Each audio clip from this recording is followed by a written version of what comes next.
Hello, hello, hello, everyone. Hello, Shawn. Hello, Chris. Hey, guys. How's it going?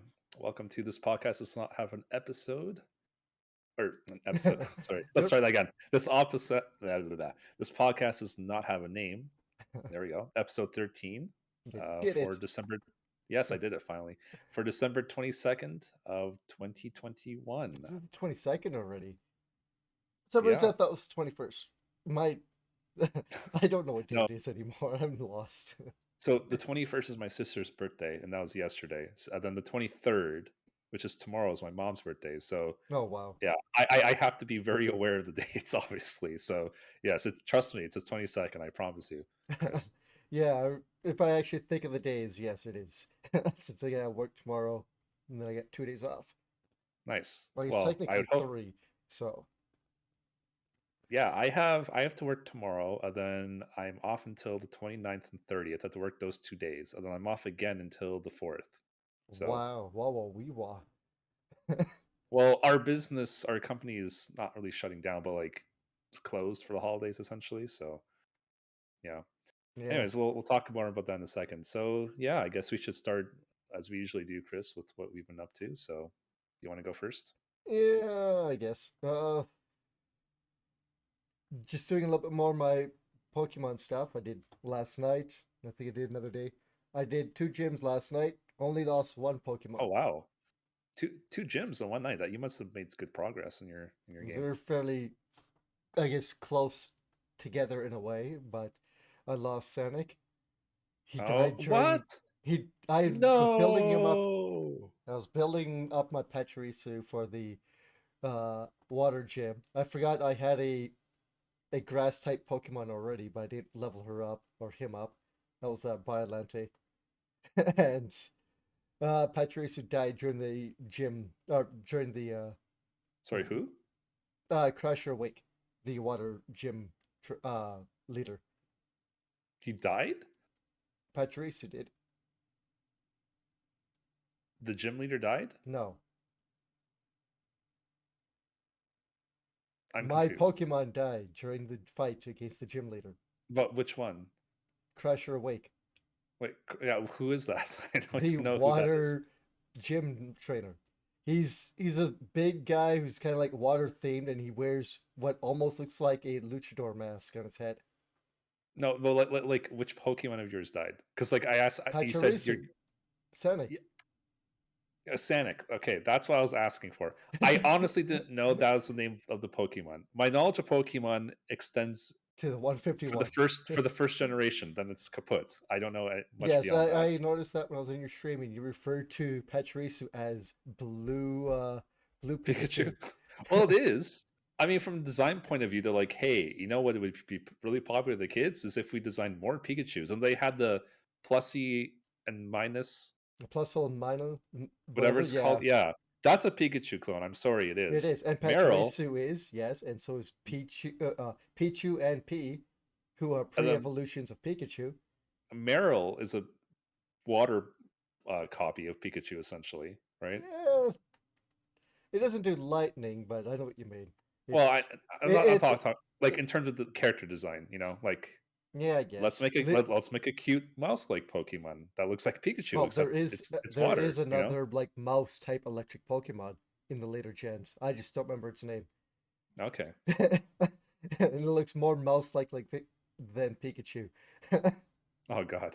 Yeah, so If you there. look at Pikachu's original drawing from like the Red and Blue games before the anime came out, it's You not as mean cute as it is now. the short fat Pikachu? Yes, it's It's fat and it has the limbs are like almost practically non-existent. yeah, The feet and the hands. it's almost like original Sonic and now Sonic. Yes, and this one doesn't have the weird ass eyes, right? We don't like the And the singular human eye. That's teeth. Fucking Sanic. you ever see that picture that someone drew of that Sonic's eye, and they like slowly move his eyebrow up, and his two eyes merge into one giant eye? No, I don't want to see this now. it's No. it's kind of nightmare fuel. But did that, went well. Yeah, Gyarados and my Golem, or is Golem his third form? Whatever Yeah, Golem is the third form. Yeah, they seem to be just steamrolling everyone, so that's good. I think as long as they don't die, I'm gonna be so upset if those two die. They're the kings of my team. Honestly, I'm upset at letting your the firefighting starter die. I'm upset at you for Apparently, that. I might be because I've got Ponyta now. It evolved to Rapidash, who's named Time Fire, named after one of Time the fire yeah, named after one of the Power Ranger or Super Sentai characters from Power Rangers in Time. from Time Force. Yeah, from Okay, Time yeah. Force. But yeah, there's apparently another fire type I could get. I might be able to get, which is Magby, so I could evolve into Magmortar. There's Hmm. that one fire type Pokemon from the 151 that that Charizard like seismic slammed into the ground at the top of the Another Pokemon. fire type Yeah, from the from the original original 151. 151. Magmar. Magmar, that's it. Magby is Magmar's pre-evolution, and he can Okay. evolve into Magmortar. Apparently, he's in this game, I think in the underground somewhere, which I haven't caught a Pokemon yet. So I might be able to get him if I need another fire type. But there's also other Pokemon later on when I get that I could probably catch on the ground as well. I'll have to look because apparently the gym leaders like Cynthia and I don't remember the other one. They're apparently really devastating in this game, so I want to be prepared. But your Nuzlocke run, the stipulation is I would assume you're only allowed one Pokemon from the underground, right? Yeah, I haven't caught That's one it. yet. But like, it has to be the first one you encounter, right? Unless if it's one I already have. If it's one I Right. already have, I can. My rule is I could pass on it till I find one I don't have. That So makes sense. Yeah. that's the way I'm doing that. So I'm gonna wait till I get to the end or near end game, see what my team looks like, and then I'm going to try to find where a specific Pokemon is and try and catch that one. Because in the underground, I believe that all the Pokemon appear on the overworld, so you're not running into random battles, so it'd be easier for me to find the one I want. Okay. Hopefully. So hopefully I could cheese it to get specific one that I want to help flesh out my team later on. Right. But yeah, I did that. Be lots of grinding. I think I've got two more gym badges to get. I ended off getting near the, I guess, second last gym. I don't remember what gym it is. I'm on Iron Island, whatever the place that was. Whoever's gym that's attached to. So I'm almost done. And I finished off the Super Sentai series that I was watching. Oh, The Mega, no, not Mega Force. Wild Force, I guess would be in English. okay. Uh, for it was mediocre for most of the series. The bad guys. So every time one of the villains would show up, one of the big bads that would show up, right? They seemed to each have a specific thing that they wanted to do, but it didn't seem really villainous. So the one bad guy, he just liked shiny things and wanted all these fancy jewels. Hmm. I'm like, oh. So he ended up targeting the Power Rangers like beast crystals. I'm like, oh, okay, it's fine. And the next guy just wanted to eat really fancy food, or what he thought was fancy food. I'm like, this doesn't seem like a villain. These just seem like very posh, like Right. Japanese like overlords, and that's all they felt like. I'm like, these aren't real villains. They're not villainous really, other than the fact that like some of them end up destroying buildings or doing stupid things to get the notice of the Rangers. So I'm like, eh. And 2/3 of the way through the series, they kill all three of them, and then it's Wait. like, Wait. They kill all three of the Rangers? Is that what you just said? uh, actually, they do kill the Rangers. What the fuck? So, in one of the episodes, they kill off, I think, four of the Rangers. Oh, Four there's more than three. Okay. I thought there was three like the English version. in the English version. Oh, There's only two. wait. Okay, no, sorry. I never saw Time Force, either Japanese or English, but I do remember I think that's the episode or series where Tommy comes back as the Black Ranger. Like he's like a professor now from his last appearance from Mighty Okay, Morphin or whatever. And he's like the Black Ranger, but it starts with only three, like red, that yellow, would and be that's that was what Ninja. No. That was Wild Force. Are you sure? W- Because the Pretty next sure. season after this is Ninja something, and it starts off with 3 Rangers. I'm gonna look up right now, Yeah, but go ahead. I And thought it was Wild I'll Force. continue. Uh, so they actually do kill off like 4 of the Rangers, and in that episode, they go through this challenge of trying to get their bodies back, and they're like, trying to cheer on Red as he's doing his thing, and he ends up somehow through bullshit bringing him back to life. Like, oh, you had a good chance to keep him dead for a while, but they get resurrected like immediately. Oh wow. So they died, but you said they're trying to get their bodies back, so like Yeah, they're not really they dead. talked to what they didn't know at the time as what they didn't know of at the time was God, or the god of the wild Okay. animals, and he ends up helping them escape from basically limbo. So, Hmm. but yeah, they come back in that same episode. But the 3 main villains, like how normally in Power Rangers, I guess in Power Rangers it's usually just one main villain, but in Super Sentai they usually do 2 or 3 different arcs, and each one is usually focused around a specific villain, like as the leader. So like, well, say if it was Power Rangers, they'll have like 8 episodes where Goldar's one kind of doing a lot of the stuff and summoning monsters, right? And then they'll go Right. to Scorpina or whatever, right? It'd be something like that. And in this one, they kill off all 3 of them with 10 episodes left of the series. And I'm like, so what the hell's the rest of the series going to be about? Like, these two, basically Bulk and Skull of the enemies, aren't going to be able to carry the series. They're not villainous. They're stupid. They're dumb. But they pulled it off in the end. And I think the end bit was actually pretty good. It's helped make the series a lot better than it was at the end. I really Good. liked how it ended. It was better ending than the last season. Or was it last season I said it was disappointing? Or was it the season before Did that? you?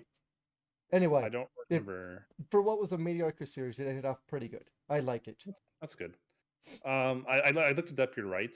It's the one after. When I hear Wild Force, I was thinking of like something else. But yeah, you're right. It's one before it with the print. I think this is the series in the American version where Saban sold the rights. Like I know For Wild later Force or the down one after? for Wild Force because I remember there being a princess in the first episode or something, and there was in the Wikipedia there's like a princess or something. Yeah, and there's 5 rangers or 6, whatever. So I that's know there's 2 for the ninja, well, let's say air quotes, ninja series in Japan. And one had a Princess Tsurahime who was the White Ranger. And that was the one I watched like months and months ago. yeah. The princess in the American version was not a Power Ranger. I don't think. I don't Okay. think. I know in Wild Force there is not really a princess, but she's kind of the one she's the Zordon of the series. She's the one who Yeah, yeah, yeah, yeah. I okay. yeah. Yeah. I think that's her. I think that's her. Yeah, she'd be more likely wearing like a white gown and she doesn't really go Yes, up to fight. Yeah. Yeah. yes. That's why I called her a princess because I thought that was her. Yeah. Not really, more like uh guardian. I guess Okay. that's a better way to put it. She guards and kind of like speaks or helps guide the Rangers through, in the instead of God, I guess, because God disappeared. And at the end of the series, she ends up going back to sleep for like however long she needs to sleep for until the Gao, is that what they're called? The villains come back. So, because more likely they will come back. Apparently, they did like 1,000 years before this series, so they'll be back in another 1,000 years probably. Hmm. But It's like sorry. just like Rita Repulsa. After 10,000 years, I'm free. It's Yeah, time to conquer Earth. yeah, something like that. Except, she's meant to go back to bed, whereas Rita was forced back into her capsule at the end of Rangers. Well, I Yes. guess not. With Rita wasn't. Bandora was. yeah, Bandora and Goldar and Scorpina and their human baby apparently. Yep. Apparently. Well, humanoid. The and Bandora like ends up kind of learning to care for the child. So in the end, she doesn't hate children. Although throughout the rest of the series, most of her plans, Pandora's plans at least, were I need to get back at those children. God, I hate children. That was like her main focus in that entire series. It wasn't to get revenge on the Rangers or to get revenge on Zordon. It was I hate children. Plus, screw Zordon. you know? The screw Sauron was just a side bonus Yeah, as a because side hustle. like throughout the entire series, it was I hate children. I want to get revenge on children. I hate them. They should all die. And at the end, when she meets was Goldar's and Scorpiona's child inside the capsule, she's like, "Oh, look at him. He's so cute," or "It's so cute." So I was like, "Oh, look at that." She does have a heart, kind of. Right. Didn't she have a child and that's why she was so mad in the first place that the uh, child died? And now she hates children? Like, it makes no sense. Like, her in the, motivation is because her child died, right? I want to say it's an English thing. I Oh, don't. no, in English, she never had a child. I only know that from what you told me yourself for Bandora. I'd never seen God, I don't. that Japanese version, so I thought she was like her child died in ancient times, and that's why she got pissed at Zordon or whoever. I don't know who, That but does sound familiar. I'm trying to remember for sure, but that does sound familiar. But I believe though that that's why she now like just absolutely instead of going into grief over her child, she now just hates children altogether. I guess, but she's never been close to a child since then. I get. that's that makes as much sense as, hey, I had an allergic reaction to food item. I hate all food now. I mean, It's like that's the same logic. I mean, villains kind of arcs of what they like don't make sense sometimes. I'm So not wrong though, Chris. I'm not no, you're wrong. not. You're not. But finish that started up. I watched one episode of the new series, and I'll say in terms of like the first episode, this does ninja is way better than the last ninja series. They're actually That's good. doing ninja stuff like the ninpo kind of poses and like disappearing into logs and clothing, Huh. which they did in the original, but not as much. And like the villains showing up and doing powers, but trying to link them to ninja techniques. I'm like, yeah, this is cool. And one of the villains is this huge kind of robot looking guy, and his face opens up and it's a tiny little bug inside. He's like, "How dare you challenge me? I've defeated 10,000 foes, you prick!" As he's talking to one of the other overlords. I'm like, he's cool. I like him. He reminds me of one of the guys in Men in Black, who's just Oh like a yeah, yeah, yeah. tiny Okay. little bug in a suit. But yeah, Right. so far I like the villains. It's like this band of like 7 enemies, and there's more likely 2 more that are gonna show up because they say that they're like these seven something, and there's only 5 of them, so 2 more Hmm. will show up. One may or may not be their leader, which we kind of see. He's like this huge. He's mostly in darkness, so I couldn't see him on my phone, but he's got like not a shogun mask, a kabuki mask on, but Okay. he's kind of like this large demon thingy. I didn't get a good look at him. I know what's it called? Kabuto mask is kind of like a trope for like ninjas. I'd never understood why they did that, but I do understand it's Yeah, like an kabuto mask, not and kabuki. Yes. yeah, and like I know it's been an anime forever, so I know it's like a thing, but I don't understand like the purpose behind it. But aside from it looks fucking cool, let's put this on our character. Yeah, I don't explicitly know either. So you were saying that I guess we both mentioned that this series starts off with like 3 rangers. We've Hmm. seen the other 2 in the first episode. They were going to what looked like maybe help the other rangers, but the red of that team stopped. I think it was black or blue and said no, and then they walked off and let them handle it. So it seems like that they are the last 2 surviving members, probably of their ninja clan as well. So they'll have to group together to defeat the bad guys at some point. It So just won't basically, happen yet.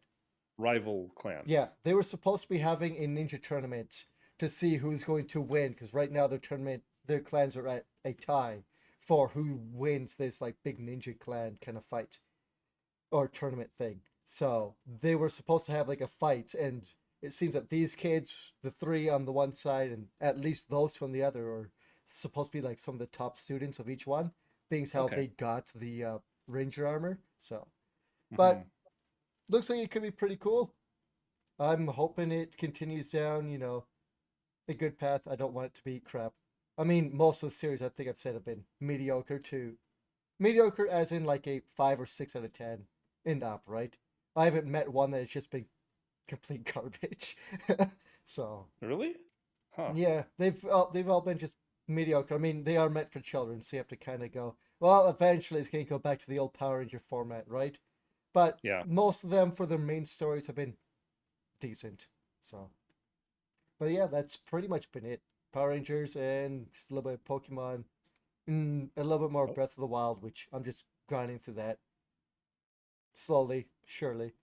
So yeah, that's gonna be a.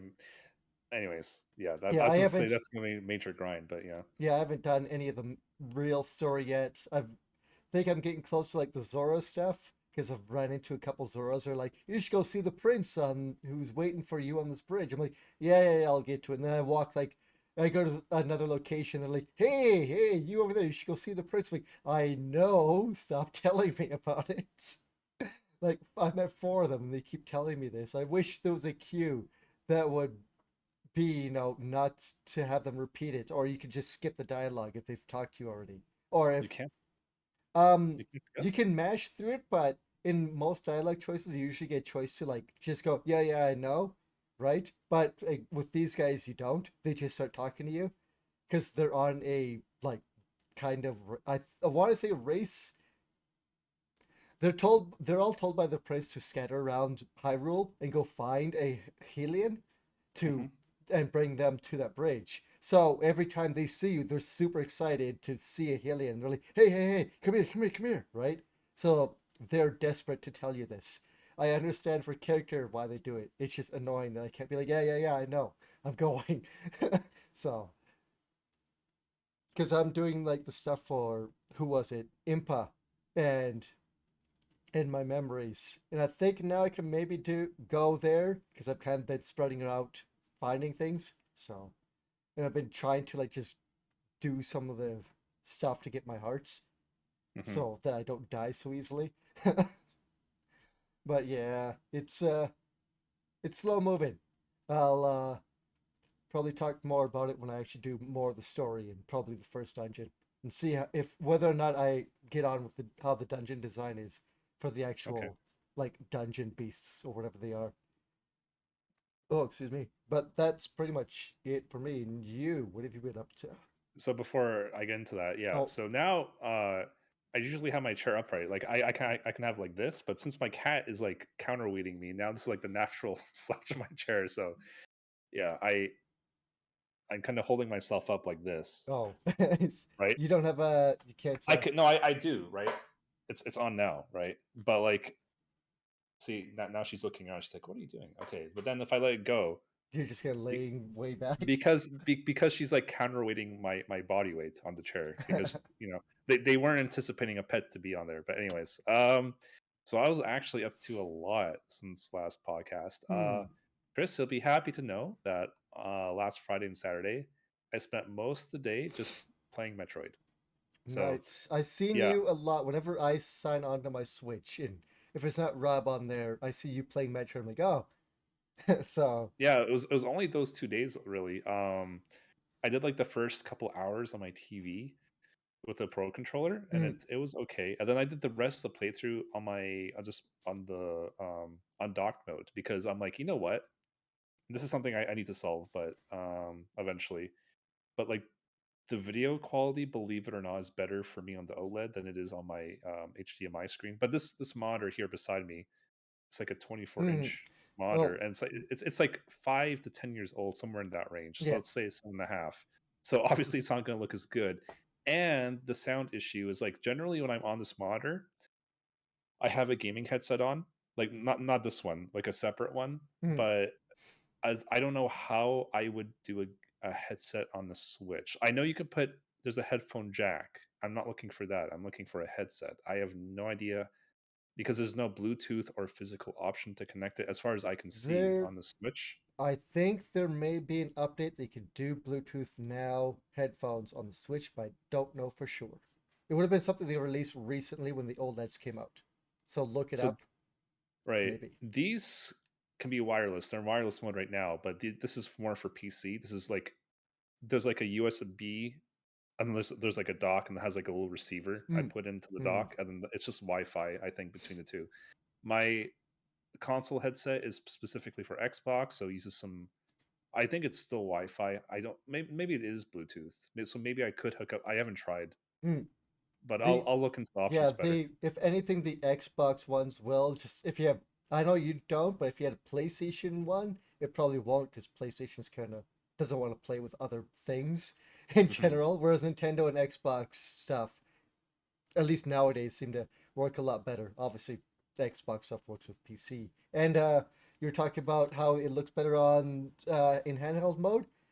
It A lot of Switch games look way better in the handheld mode as opposed to dock because they're upscaling and stretching out the textures and that onto See, your TV. It is upscaling and it does it pretty well, but it always looks better in the handheld because that's what it's mostly made for, right? So it makes and sense.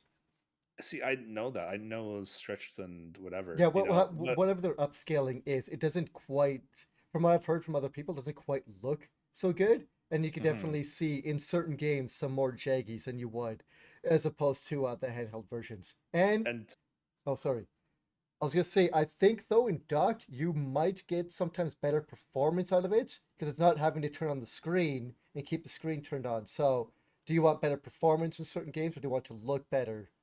You kind of have to balance that. Sorry. yeah, basically, I just undocked it and played it like lying down in bed, like Mm, not like flat down, but like sat up pretty much. mm. So, really good fucking game. I do have some thoughts, but I'm not gonna spoil anything. How far did you get? Um, I beat it. Oh, you beat it. Yeah, Oh, I thought you were still dude. going through. No, dude. Like I'm not trying to. Well, I am tooting my own horn, but like I am really fucking good at Metroidvania. So Friday, Saturday, I beat the game, and then Sunday, I just got 100% in my save file, so I got every collectible in the game. So Wow, try hard. yeah, I'm so just kidding. yes, no, dude, it's been so long. Okay, I've been a Metroid fan for a very long time. I played the Nintendo one back in the day when that was like the newest version. I didn't enjoy it. I played the Game Boy one, Samus 2. I enjoyed that. I actually beat that. That was the first one I beat was Samus 2 for the original Game Boy. And I've been a fan ever since. Um yeah, so and the only reason as a kid I couldn't really comprehend Metroid 1 without a map because every single fucking location looks the same. I got so lost. And it's a hard game to start out with. Mm, And you're adding even more difficulty as a kid having to like either make a physical map because there was no computers really back in that day. So you'd have to like draw a map out with your hand, or you'd have to like get really fucking good, like play the game like a whole day and kind of just like having your short term memory. mm. Okay, this is where I'm at. And you I've could, been here. I You know, believe there was. Oh no, there was a save feature on Nintendo, wasn't there there? was not. Oh, there There wasn't. was a No. password. There was a password Oh system, well. but there's no save feature. Yeah. Okay. I couldn't remember if the Nintendo version had one or not. No, the remake does obviously, which is Hmm. a much better game for not just that one reason, but that's I want to say the number one reason why.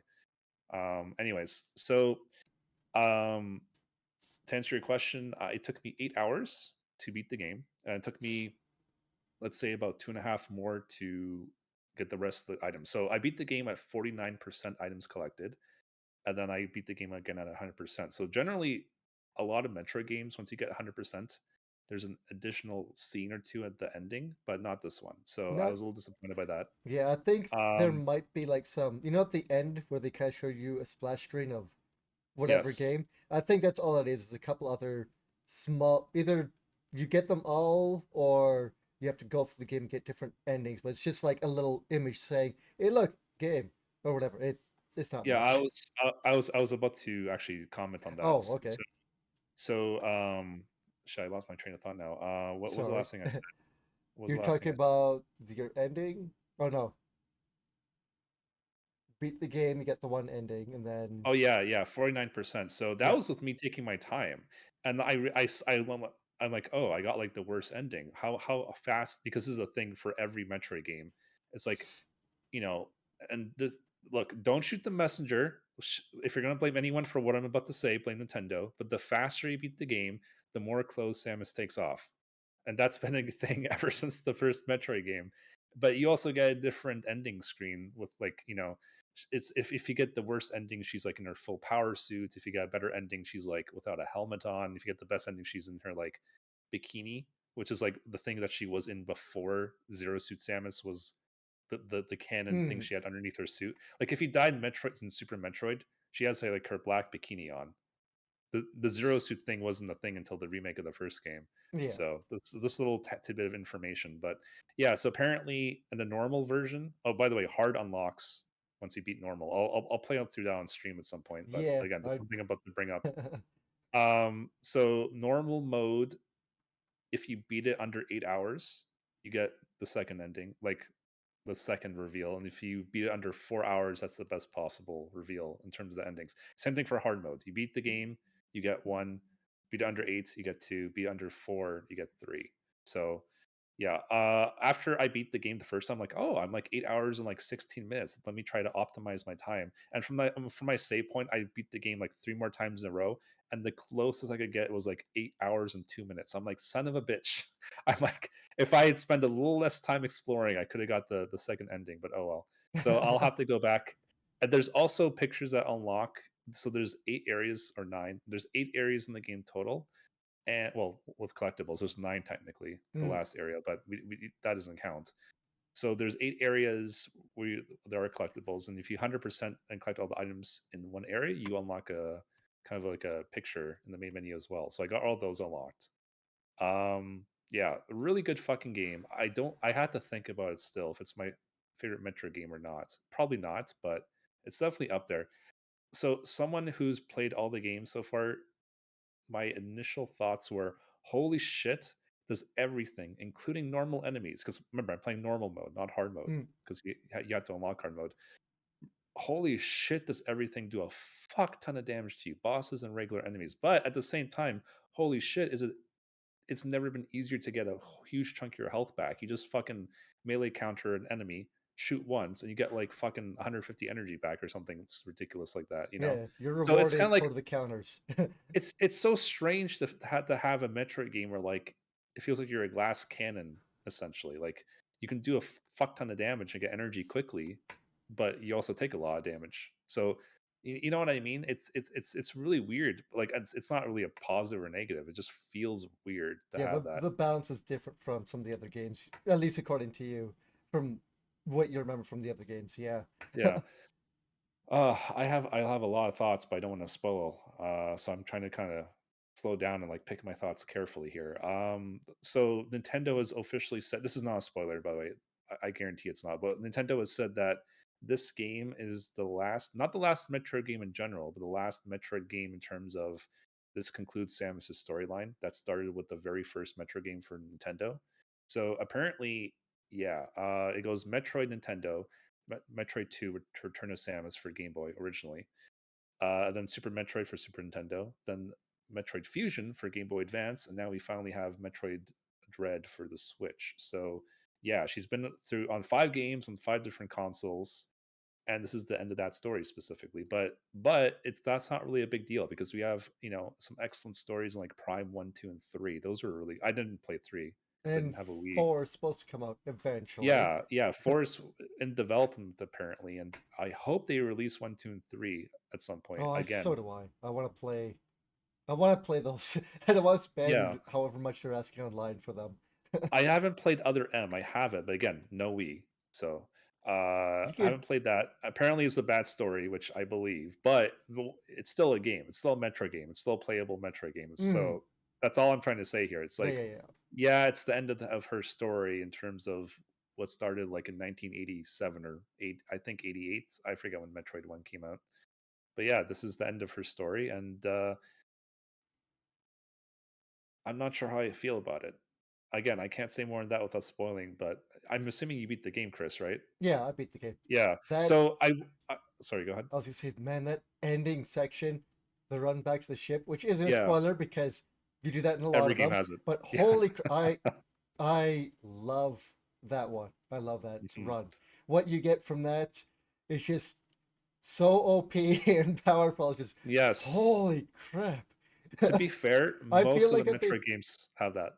the ones I've seen the most of for the ending would be Metroid, would be Super Metroid, the one they do at HEDQ all the time. And do Yes. they actually have that? Because I never see them really use their weapon. Yes. So, well, do you have to? And I hope. Okay, if you don't get spoiled for Super Metroid, not that it really has a story at all, but it's like it's been over 20 years, people. Yeah, you So could I'm talk about sorry Super if Metroid. this is a spoiler for you, but I'm rambling a long time on purpose now, just to give you a chance to like jump 1 or 2 minutes ahead. So if you don't want to get spoiled, it's not really a spoiler. If you watched AGDQ or Played the game. SGDQ, Yeah. you probably have seen this already, regardless. So at the very end of the game, when Mother Brain's about to kill you, the baby Metroid shows up and drains her energy, right? And then Mother Brain kills the Metroid, and then the Metroid's corpse falls on you, and Samus gains the Hyper Beam from that. And that's the only weapon you have, and that's what you have to use to defeat Mother Brain. Like you don't have a choice. Yeah. So yeah, you have the Hyper Beam there, and just like all the other Metroid games, it kind of breaks through walls and kills enemies in one shot, not counting the boss, of Yeah, I couldn't course. But remember if that was in Super yeah, Metroid or not, but it's not as good as the one we get in this game. This game, holy shit, it it's like fucking is. Dragon Ball Z level. It feels like the next level of it. But Yes, it's what with what happens in this game, it kind of makes sense. It would change a yes, little bit. It is yes. so awesome. I ran through that going, oh, this is the best part of the game. This is so much fun going through this where you've been before on this run, and nothing stands a chance. Even though a lot of things don't stand a chance when you get to the end game anyway, like once you get the screw attack and stuff like that. But holy crap, it's on a different level. Yeah, the screw attack in this game literally one shots. And I've tried this every single. Okay, that's not true. Like all but like 1 or 2 normal enemies. Yeah, I believe so. Or you have to And, hit those specific enemies in a certain spot to get rid of them in one shot. But one of still, them is that big ass bug who yep. evolves. You can't one shot him with the screw attack, and the other is one of the robots. You need 2 screw attacks. But yeah, That's it. it's That's insane. it. That last run is so good. So I was getting there and I'm like, well, are they gonna make me do the run through this game? And I'm like, oh, cutscene, like, oh, maybe not. I'm like, nope, here's the run. Okay, time to go. So But it was good. you're like, damn you, countdown timer for not letting me play longer in this section, right? Well, kinda, but I was wondering, are they gonna make me do the run? Because I didn't know if it was a thing in every single Metroid, at least in the last four main ones. So, but it was there. I'm like, but they give you enough time to be able to make it back. It's not that they're not making the timer like really short on No, purpose. They give you they plenty of time to get back. they don't So expect you to speedrun it. yeah, so it's It's it, good. it's just supposed to add a sense of dread Yes. Dun, dun, dun. to make you feel like, okay, I have to get the fuck out of here. Yeah, But no, every Metroid game, including the first one, had an escape sequence. So but it's good. yeah, I like the ending Metroid's of 2 it. was the most chill because there's no timer. But aside from that, they all had a timer. Hmm. Metroid's 2 didn't because of the story. Although you know, again, Metroid 2, this is like a game that came out like in the mid 90s. So if it's spoilers for you, skip a minute ahead. And that was your spoiler warning. So again, it's not really a spoiler because we just talked about it, but like you kill all the Metroids, you just kill the Queen Metroid, so she can't lay any more eggs, and then you find one last egg and you're about to kill it, but then it hatches and the baby Metroid imprints you as its mother and it The flies baby. around you. Yes. So that was the escape sequence. You can't escape without the baby because it needs to eat through certain blocks Hmm. to let you get back to your ship. So yeah, that's the escape sequence of Metroid 2. That's the only chill one, but the rest of them had a timer. So Yeah. But it's good. It good. I guess for my only Metroid I played, it defaults gets the number one Metroid game I played. So yeah, well that's kind of cheating, but okay. But oh, anyways, mm, go ahead. I was gonna say in Breath of the Wild, I got on a raft and started sailing away. I'm like, oh, it feels like Wind Waker, and then it just starts sailing around everywhere. I'm like, this Wind is what. Wacker. Yes, the Wind Waker. And then it came upon an island that I didn't know I should not go to. It's not labeled or anything, so I didn't know. So, uh, whenever you start, because you haven't started Breath of the Wild, No. no, when you start it, I'm gonna have to show you, or you can look up like where this island is. But there's an island you don't want to go to because it will take away all of your stuff, and you have to beat the island before you can get all your stuff back. Hmm. And it's a challenge island for you to start at nothing and get back to where you were and do the stuff up. At like 3 or 4 hearts at the beginning of the game, like, fuck this. So I just reloaded a previous save. Like I might go into that island to do this challenge. So, I think I but might play Zelda on stream because I want to collect all 900 seeds anyways. I So mean, might as well make it fun. 900 and is it 900 or 990 seats? I have no idea, There's a but lot. I hope the game at least tracks them for you, the ones you already picked out. Uh, so far, yes. I believe it That's will good. track them all. If you look on your map, there'll be a little symbol that shows a little Korok kind of blob Yeah, thing, so you can see where you've collected from. because obviously I don't want to follow a guide, but like if I'm like two, if I'm like okay, I have like two left and I have no idea where they are. It's like oh god, I have to look Yeah, through all 1,000 now to find the they're two I'm all missing. over. Once you've seen certain ones, there you will be able to see, oh, this looks like a place that one of them will be, and this looks like a place, right?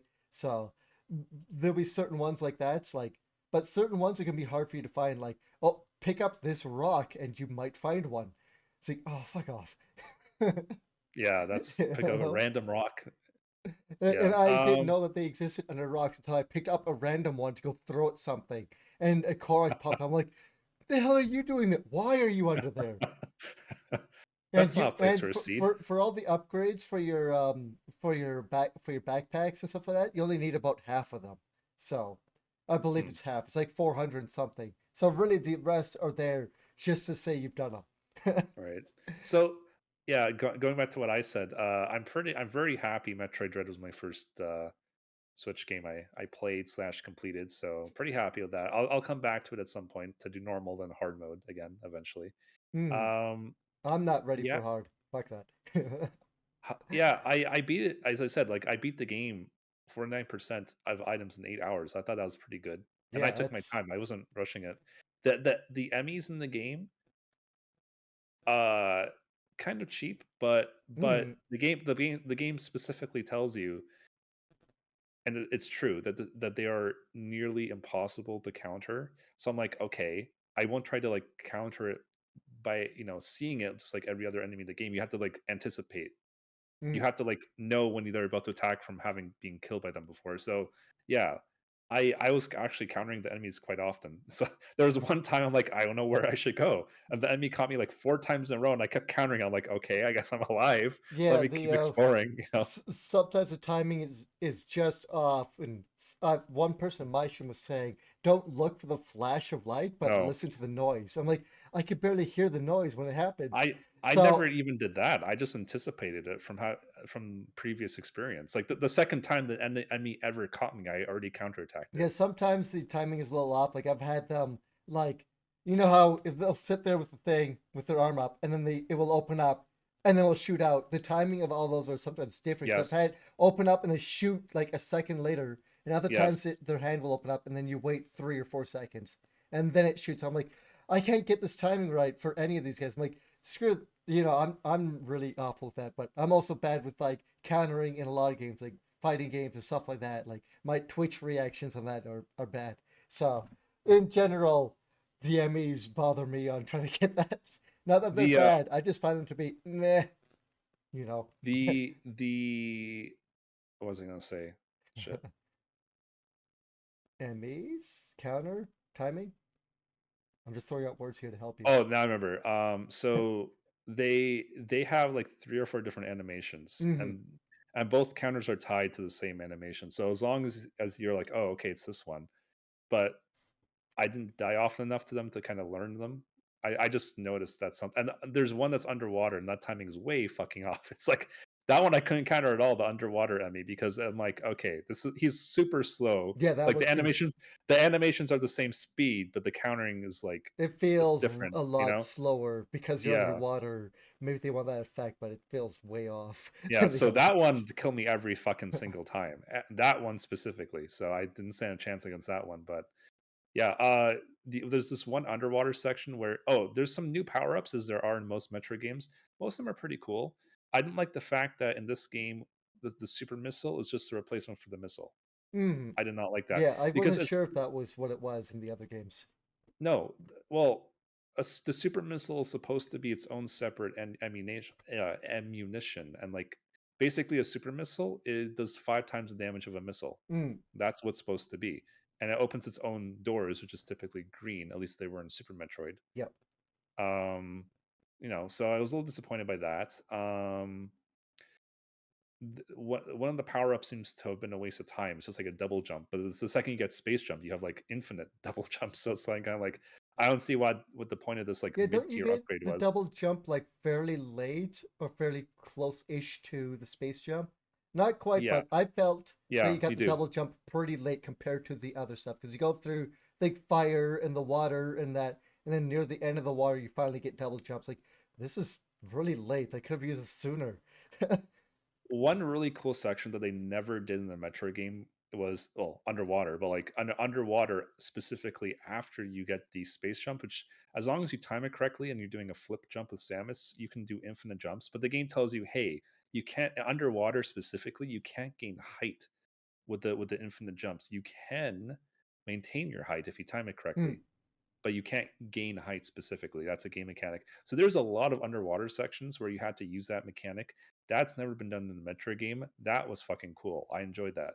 Yeah. That was a very unique Uh, underwater experience. that this space jump really messes me up. I can't again with It's the just Twitch timing. time, yeah, and I'm not good with timing. So every time a lot not every time, but I'd say about 40% I would fail trying to do space jump. I'm like, ah, come on, game, let me do it. I'm hitting the I timing will right. say it's like a bicycle. I struggle. So I played Game Boy Samus 2 Mhm. as a kid, and I was the same way. But once you get the timing, Yeah. literally, it's like riding a bike. Like I can like play it like how many years later and still do it Yeah, without no problem. near the end of the Once you get the game, timing, I was getting it like 80% of the time, but at that's good. first, like the double jump messed me up way more than the space jump. Space jump felt a little bit better because it's not quite mashing, but I could get the timing a lot better. As opposed to the The double rhythm. jump, you have to wait till a specific height to be able to do it. I'm like, jump, jump, no, jump, jump, no, come on, I'm hitting the button, game.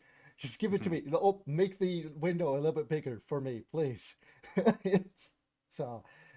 But that's just an issue with me, really. I'm not good with the Yeah. timings.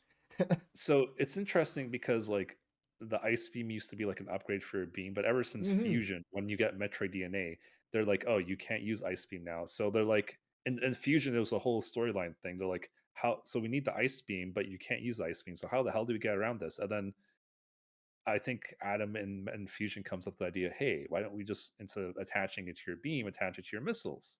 So now you have ice missiles ever since Fusion, and Mm. that's something they kept here in Metroid Dread. So I found that interesting. I thought they would have in the meantime because Fusion she just got her new well not new suit but like she had the surgical procedure to like alter her suit because of the Mm. X parasites in that game. But in this game, yeah, she still suffers from the same problem, which I'll be honest, I wasn't expecting.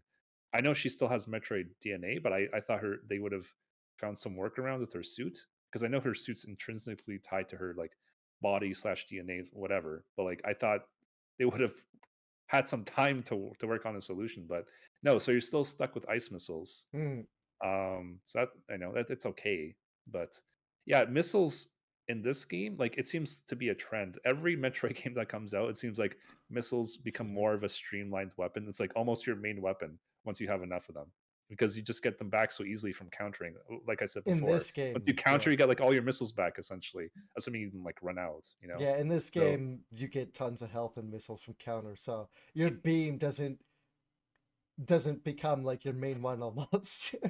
yeah, and here's the thing, I was contemplating the whole playthrough. Should I open my right here? Should I open my amiibos and use because I tried to scan them and because I'm like, okay, the amiibos have like the cardboard back that you have to like peel open, with the display Mm. plastic, and that's how you get them out. I'm like, I don't want to get them out. I want them to be sealed, but I want to use their power ups.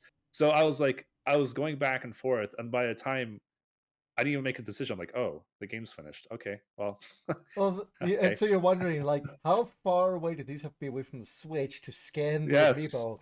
yes. I tried to scan them through the plastic, it didn't let me. But Oh, boo. so apparently to you're missing one little health bar. Like I have 100% of items in the game collected, and I'm still missing one little health bar. So there's one spot for the 100 health, and then the missiles. I think I'm like at 275, which is a really strange number. So I would be Hmm. at 285 if I scanned the amiibo. But that's a really strange number because most Metroid games you have a max missile count of 255, which, as you know, Chris, is like like the The amount of item number limit in yeah, games. because exactly like if they were to increase it to 256, it would take more memory. But anything from 1 to 255 is the same amount of memory and storage. Yeah. So that's why 255 was like the magical number back in the day because they had to really optimize the storage. Now 275 seems like a really strange number for missiles. So I don't know. Um, I'm still thinking if I should open it up or not. But at this point, I think I should have it sealed. You should. But I don't know. It's up to you. If you want to keep them sealed, do that. Just get an NFT faker thing, so you could just have all the not NFT thing. I was like, What's it NFT. called? You're making. I thought you're making a joke. That's why I was laughing. No, sorry, not NFT. what's it called? The chip But stuff. this, yeah, the scan thing. I'll have to look into I that don't remember. honestly. I don't remember what it's called, but there is a way that you could fake the signal coming from the different amiibo signals, whatever Yeah. they were called. Not NFT. I forget NFTs on the brain because of all the bloody stories coming out recently because of Yeah. that. So. Um. So yeah, moving on. Wow, I talked about Metroid for a long time. What else have I been up to? So I've also been playing. I've streamed some Hollow Knight on the weekend on Sunday. Yeah, I got well. I got the second and third endings in that game, and then I did a bunch of other things. So that was a Wow. really good stream. I made a lot of progress. I did some of the Pantheon. So I'm just trying to look at what else I did. I know I did more. Oh, so I did decide. Oh, sorry. Hang on. On Friday, I saw Spider Man on opening day. I saw you tweet something about getting tickets. Yeah. So I was really excited because when I was off at work, there's still a ticket or two. I'm like, oh, sweet. So I saw Black Widow. Like I know you hate theaters, Chris, but I saw Hmm. Black Widow in theaters like a month, maybe 6 weeks or so after it first came out, and there was like three people in the theater, including me. I'm like, oh, this isn't so bad because when you book a ticket on Cineplex, which is in Canada or like movie theater up here, it literally puts like a radius around you in a circle. It's like, okay, all these seats are reserved around you. No one can book them for your safety. I'm like, oh, that's actually really good. And that's why there's like three people in the theater probably. I'm like, okay, I can accept this. This is not as bad as I thought. So I thought with Spider-Man, they're gonna have the same thing. Oh So I'm like, no. okay, let me book my ticket online. Okay, sweet. So then I get there. I'm like, okay. So I got there really early because they said, you have to. So at the door, they're checking if you're double vaxxed, and you have to show your proof. In Ontario, you can have you can just show your phone, and they can scan it or whatever. So I did that, and I got my ticket. And I still was like ending up waiting quite a while. I got there too early. So I went in, and then some group comes to the right of me. I'm like, okay, they must have the seats to the right of me. I was expecting at least one seat between everyone, at least. The group, like, one guy sits beside me. I'm like, oh, okay, well, Oh. maybe he's like sitting in an empty spot and someone's going to ask him to move. And then when like 10 minutes before the movie starts, a couple, like a guy and a girl, come like to my left and the girl sits down beside me. I'm like, oh, okay. Well, I can't tell people to move if they paid for their tickets, right? I can't. So these are apparently their tickets, and like the whole row I was in was like people. I'm like, what the fuck is this? Because no one had their mask on because of popcorn and drinks and all this. I took my Hmm. mask off because I wasn't expecting anyone to be literally right beside me. So I'm like, well, this is fucking ridiculous. I hate this. So it didn't ruin the movie for me, but I always had in the back of my head the entire time. So anyway, Spider-Man really fucking good. 2.5 hours, worth your time to go see. Even if you haven't been following MCU Spider-Man exploits, it's still a good movie. Hmm. Uh, I can't say my thoughts any. I have much deeper thoughts than that and how they did things in But the you don't movie, want but to I say. I Yeah. can't say anything for spoilers. All I can say is it's really fucking good, and I don't regret going seeing it in terms of like if it was a good movie. I regret going seeing it because of the fucking situation I was in, Hmm. but not because of the movie itself. The movie had no faults in that regard. So Was the yeah, theater pretty full? I'm assuming. it Yeah. was opening day, but again, I don't think that was a stupid mistake on my part. Yes, but I don't think it was entirely my fault because the expectation, specifically because they told me the first time, was, "Oh, we're gonna have all these tickets around, Yeah. or Yeah. not tickets, seats around you." That's what it's supposed to be. But Yes, and they didn't because it was fucking opening night. But they had like all the theaters practically playing Spider Man. Like There's like, I don't know, like maybe like 30 showings on Friday on opening day. And of course, the one I go to after work, like by the way, it started like 9:45 p.m. Mm. on a Friday night. I thought it would have been like a little more cool Well, down by then, you know? you'd also think that they would have given at least one seat of room between everyone for That's what they're this. supposed to. At So, first, I was gonna say something to the guy that's sat with that group on my right, but I'm like, okay, you know what? I'll just for now, I'll just wait and see. worst comes to I w- worst, you can move over one seat. But then the other exactly. couple came right next. Exactly, exactly. So I'm like, I can't tell people to move from the seats they bought because then I would have to because like I would be in the same situation, right? Mhm. They can't tell me to move. I can't tell them like we bought our tickets. I'm like, this fucking sucks. But no, long story short, at work we took rapid tests on Tuesday. Wait, no, sorry, on Monday. On Monday. So today's Wednesday. Yeah, on Monday. We took rapid tests because we had our Christmas party yesterday on Tuesday. So yeah, I took a rapid test the next day. I was fine. So that's good to know. Well, that's good. Yeah. What's not good, and this is kind of what ties into the story, is so in Ontario. Okay, let me back up. So our Christmas party was supposed at work was supposed to be at like a locate like at the hotel like down the street from us, right? Mm. But then they Ontario um, introduced new restrictions in the province here. So as of Sunday, you're not allowed to gather gatherings of 10 or more people. And we're like, well, shit. Okay, now we have to have our party at work. And they're like, okay, because of these new restrictions, they gave everyone a rapid test to do for the next morning, not for the same day, but for the next morning, to make sure we could at least sit with each other while eating, like not like right next to each other, but you know what I mean, like sit down like in the general area while eating for the party and all this. And one of the people that I was talking to actually, when someone I was talking to at work, he actually got confirmed that he had it said he had COVID, but then the supervisor was like, okay, do another rapid test in front of me. He did. It came up negative, and he's like, okay, do another one in front of me. It came back negative again. So we're thinking hopefully it was a false positive for Mm. him because he's already had COVID in the past, so that further reduces the chances he has it. So yeah, he's getting a test, and we'll find out tomorrow. But see my jacket about sorry right there. Mm. It's in the bag in front of the door, like a plastic bag, and sealed. So so he was talking to me in the morning. We were talking about Spider-Man for 10 minutes. Like he came to my work area, we talked, and then he sat down on a chair I wasn't using at the time that had my jacket on it. So yeah, that's why my jacket's in the bag here. It's being quarantined. Apparently, if I leave for 72 hours, it'll be fine after 72 hours. So I'll still give it a wipe down once I open it up eventually. But Yeah, yeah, just be a little safe in case. so So, that's a situation I've been. So we'll find out tomorrow. He I think he would should have went on Monday, but he went today. mm. Sorry, hang on. No, sorry. Today's Wednesday. So he should have went yesterday, but he went today to get his not rapid test, but like the regular test, and Yeah, the that's pretty more, conclusive. yeah. Yeah. So we'll know tomorrow if he has it or not. So I may not have to even clean this up. I can just open it up and be done with it at that point. So yeah. So that kind of sucked because then our party was like really lame because everyone had to like eat at their workstations by themselves pretty much. So it was free food, free drinks. They served alcohol, so I can't complain too much about that. Mm. What else have I been up to? I streamed It Takes Two yesterday with Mandy. We got pretty far. So shout outs yet again to You Mandy guys if you're listening to got to this. the squirrel section. Yes, you saw I that. You like were the on stream for squirrels. that. I'm glad you saw that. I knew you would have liked the scroll section. The thing is, my PC is such a piece of shit.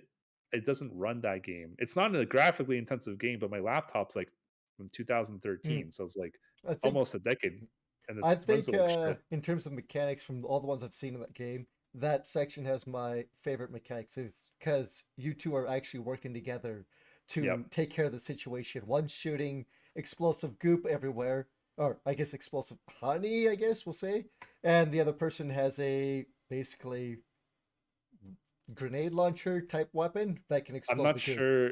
I'm not sure if you saw her weapon, but it's just a gun that shoots matches. Okay, that's what I wasn't It, sure what it was shooting. yeah. because So we're tiny, so the matches are like the size of us essentially, and yeah, then okay. like use the gun to like ignite them as they come I out. guess that makes sense. But yeah, it's Yeah. I think in terms of all the mechanics I've ever seen in that game, which I haven't seen all of them, that's the one that actually has you guys Hmm. really working together. I guess the other one was like, with the nails in it, like your first section. That's more like for platforming help, whereas Yeah. this one's more we need to work together Combat. definitely for combat. So it's the same kind of helping, but in a different type of situation. So It's a really good fucking game. Every world, I think there's 8 or 9 in total. Every world you have a unique mechanic, and the mechanics are different between the players. I've So, seen that. I didn't think the game was as long as it is, or had as oh many worlds as it is. So yeah, it's much longer than the other 2 games they made, which is Brothers: The Tales of Two Sons, and the other one was A Way Out. That's the yeah, one where you're 2 inmates and you're trying to obviously escape. So yeah, it's a much larger game. There's a lot of good humor. Dr. Hakim, the book, is an asshole. fucking Hakeem. Dr. Hakim. I've never seen the Uh, ending of that game, so okay. I have thoughts about the ending, but I won't say them here. So yeah, last time I played as May, which is the girl, mm. and Mandy's playing as her now. I'm not sure if you saw Mandy's stream, but she's actually cosplaying as May. She put on a blue wig and had some her glasses on. I'm like, oh, that's fucking awesome. Now she's saying I need a little twig above my head because I'm playing as a dude this time. So I'm like, she's like, yeah, you need to get that. I'm like, okay, I will. Just do you Just like a like little like sprout or like leaf or like flower or something, not flower, but like like mm. leaf on my head, like the guy does. So I'm like, okay, I should. So yeah, she's an awesome person. It was fun. So what else? I think that's it. There's something I saw, a show I don't remember. It'll come back to me, but yeah, that's basically that's all I've been up to. Hmm. Oh, Oh. so I started Marvel's Avengers, the video game, because it was free on Game Pass. And I'm like, you know what? I just saw Spider Man. I realize he's not in this version. He's only on the PlayStation, not on PC or Xbox or Switch.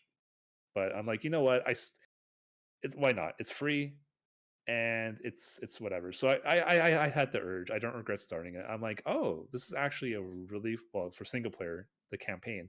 This is actually a really fucking good story, and it's really fucking well made so far. I'm Like, mm. actually fairly impressed with it. Uh, Chris, I'm not trying to convert you to play it. Please don't think that. But all I'm going to say here is that you would fucking love playing as the Hulk in this game. His mechanics are fucking amazing. You feel like the Hulk. Each character in this game feels different from the Avengers. You know, he he is just fucking powerful. Like he has a rage meter and all this. I'm like, yeah, Yeah, Chris would enjoy playing as Hulk in I've this game. seen this, but then I've also seen the mechanics of the game and said no. And I've also seen what the Hulk looks like and just went no. Well, of course he looks terrible. That's why you have to buy costumes for him, right? That's me Yeah, being that's it. sarcastic. I'm So, being so sarcastic. yeah, I know. I was gonna say. So that's why they put them in. They put in a more Yes, comic book and cartoon look that I would like more, as opposed yes. to the movie version. So one of the Yeah. free perks I get from Game Pass is a lot of like cosmetic DLC, and I have a few cosmetic DLCs for this game for free, Mm, so of I course. can't complain. So Yeah, once I go go ahead. on. Go on, go on, go on. So yeah, I'm playing through the campaign. Again, the story, if you just treat it like a single player game, at least, I'll have my thoughts on the multiplayer part once I get to it. But the single player game, the campaign, is actually a really fucking good story. The story has never been done, as far as I know, before in the It's Marvels game. So it surprised me who the story focused around. And it's not the Avengers. It's okay, is actually it the villains you're talking about, for Marvel's Avengers. No, no, for the or good the main guys, character? main character. Yes, I actually appreciate that. That's not I what I was talking about just now, but that's also something oh that they sorry, I haven't done thought you before. said the sorry. I must have misheard. No, no, no, no. I'm just saying this the whole storyline in general. I wasn't Oh, okay, specifying a yeah. single person, just a storyline. What happens at the very start Mm, hasn't been done yeah. before. But in terms of who they focus on, I actually think they did a fucking amazing job on that. I I can't complain. really like that character actually. I didn't think I would like them that Yes, much. So, same, same. it's but the story at once you know where it's going. You're like, "Oh, okay, this makes sense. we know where this is kind of going, at least what I would think, right? But focusing on that main character, I think, was a good choice, especially if they want to help build up new characters. I agree. I agree. Um, I'm not sure for. I mean, God damn it! I don't think this is a spoiler for us to say who it is because I don't think it if you is. look, I think they're if you look, everywhere. if you look at the cover art of the game, obviously you can tell who it is, right? You can see the launch Avengers. You can see Hawkeye. You can see the other Hawkeye, Kate Bishop, and you can see Black Panther as a I wouldn't DLC say there's characters. another Hawkeye, but yeah, there is. There's Kate Bishop, there's Hmm. Clint Barton as the two Hawkeyes, there's Black Panther. It's all free DLC. So you have three optional characters, and then you have the Avengers from the movie, and then you also have Miss Marvel. I was gonna So say obviously, Squirrel Girl, but that's not yes, who it is. Squirrel Girl. No, she's not in this game, unfortunately. But but yeah, Miss Marvel is who it focuses on. Her name is Kamala Khan. She's and her father at the start of the game, it's the same voice actor. Like as you know, Chris, I'm very good with recognizing voices. Hmm. And her father is the same guy who plays the father of Raj in the Big Bang Theory, or from Seinfeld. He's also Abu or Apu. No, not Apu. Abu. You very very bad man. Oh, I think I know who that. Okay, I Babu. Remember, like it's like they got hmm, his mail mixed up, so he got deported from Seinfeld. He's like, no, "You very very bad man." He's like, I "Babu, I Babu." I think I That's him. remember seeing a bit of that clip. I don't watch Seinfeld. I've seen maybe Okay. 5 episodes in total and just went nah. But So yeah, well, he anyway, plays Raj's father in The Big Bang Theory as well. never So watched that either. basically, if there's like a father figure, like a sort of Middle Eastern man, it's this guy Hmm. essentially. He's Yeah, he's like that one stereotype, and I guess he doesn't mind being casted that way. So he does a really good job as your father because the first part of the game he plays Kamala Khan, and she's amazing. I love her. yeah. She has a really good personality. So You very eventually, I think. Sorry, go on. well. I have control of the Hulk now, but she's still fun to play as because as you can see on the title screen of the game or even like the box art, Hmm. she can stretch her limbs, like make her hands bigger or feet or whatever, make herself bigger. So that's a power. I'm like, oh, this just sounds like Mr. Fantastic. Yeah, But but then you play as her and you're like, oh, this isn't actually that bad. yeah, It's but fun. I don't think they could have put Mr. Fantastic in yet. I think there's still legal issues with that. So, Well, she was they a own hero. Fox now, right? Yes, but I think there's still some type of issue. I don't know for sure. Don't quote me on that. But there's still some kind of legal BS in terms of that and movies. But I don't know. Maybe that's cleared up, and maybe we'll actually see them and the X-Men in the next launch of these movies, because that's what people want. You want the X-Men because there's a ton of mutants in there, and the Fantastic Four are like the first mutant group. So it'd be nice to have them back in the MCU, right? Yeah. So Or people, MCU proper, I mean. Doctor Strange was in this is not a spoiler, but he was in the Spider-Man movie, Hmm. obviously, as we've seen in all the trailers. That's not a surprise. And it's not a surprise either that his movie's coming out and it kind of like the two stories are intermingled. Like not at the same time, but like one happens after the other. Hmm. So we know his movie is called Doctor Strange and oh shit, something about the multiple universes or something. Something So like that. and I'm saying this at a time before the movie is out. So if you're watching this in the future and this ends up being a spoiler, that's not my fault. Okay, I'm not a time traveler, but apparently, one of the theories is that because of his mingling with the dimensions and all this, as we've already seen from the trailers of Spider-Man, we know you have villains from like the Sam Raimi universe and the Andrew Garfield universe, right? Hmm. We've seen that in the trailer. We know they exist, like Doc Ock, Green Goblin, Electro. We know they're in the new Spider-Man from the trailers. So people are thinking, okay, so Doctor Strange kind of is not maybe directly responsible. You could argue that it doesn't really matter, but he's responsible in some sort of doing this. Like he has the power to do this. So people are thinking, okay, maybe after his movie, it's kind of like the way that Marvel opens the door to introduce X-Men or Fantastic Four in the MCU. So I'm like, you know what? That's actually if they're going to do it at all, then yes, this would be their perfect opportunity to do it. You know what they need to do? They need to have that, them do the multiple universe theory, and they should bring back the Hoff The Hoff. as, yeah, David Hasselhoff. Oh God. and bring him back as the leader of Shield, Yes. as an Yes. old beat up, battered version of him, and have him with Yes. his younger version, who is younger, big air quotes They're on all younger. old. I was They're gonna all old, say Chris. young air quotes, or I guess cooler version. We'll say who is Okay. who was it now? Who's in the These actor? motherfucking snakes on this That motherfucking plane. doesn't help Samuel L. me. Jackson. Samuel L. Jackson, thank you. And have Samuel L. Jackson with him. We could have the old White Hawk, David Hasselhoff playing him as well, and then they can Right. acknowledge those old terrible movies. Well, and even in the comics, it's ping pong back and forth of if Nick Fury is a white guy or if he's a And black we can guy. You know? have Lou Ferrigno come back as the Hulk. Yes. That's what I want. I want Lou Ferrigno as the Hulk. You know, I was saying this. I was saying this to someone at work. I've seen every single Marvel movie except the first Hulk movie. Oh, you mean the original, the one in like 2004? Yes. Yes. Um, I haven't seen that movie, yeah, you and could. I think I didn't see the second Hulk movie either. I think I missed I that never as watched that well. one, but the first one you could skip. There's a Because of those two movies, there's a reason why they didn't do the any other Hulk live action movies and just put I them will in look. as mostly cameos in the others. Right, right. Because those two they screwed up so bad. At least the first one I know definitely. So So, God, okay. I don't know if this is a spoiler.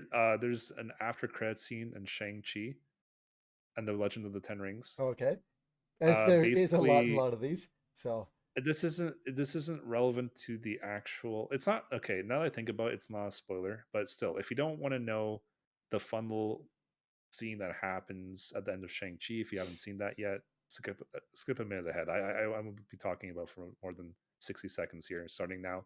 But basically, there's a scene where Shang-Chi and the lead female in the movie, they meet a couple of the Avengers. They meet an older Bruce Banner, like not like overly aged, but like he has like gray hair now. That's it. And mm, they meet Miss Captain Marvel through hologram, and so they're talking, and then yeah, Bruce still has his arm bandaged up from Endgame. So, but Bruce Banner is still kicking it in the universe technically. So yeah, well, it depends on where they go with that universe. Because Hulk lives for like a long time. I think he outlives or almost outlives Wolverine in some of but the comic book stuff. what I'm trying to say, he's Bruce Banner.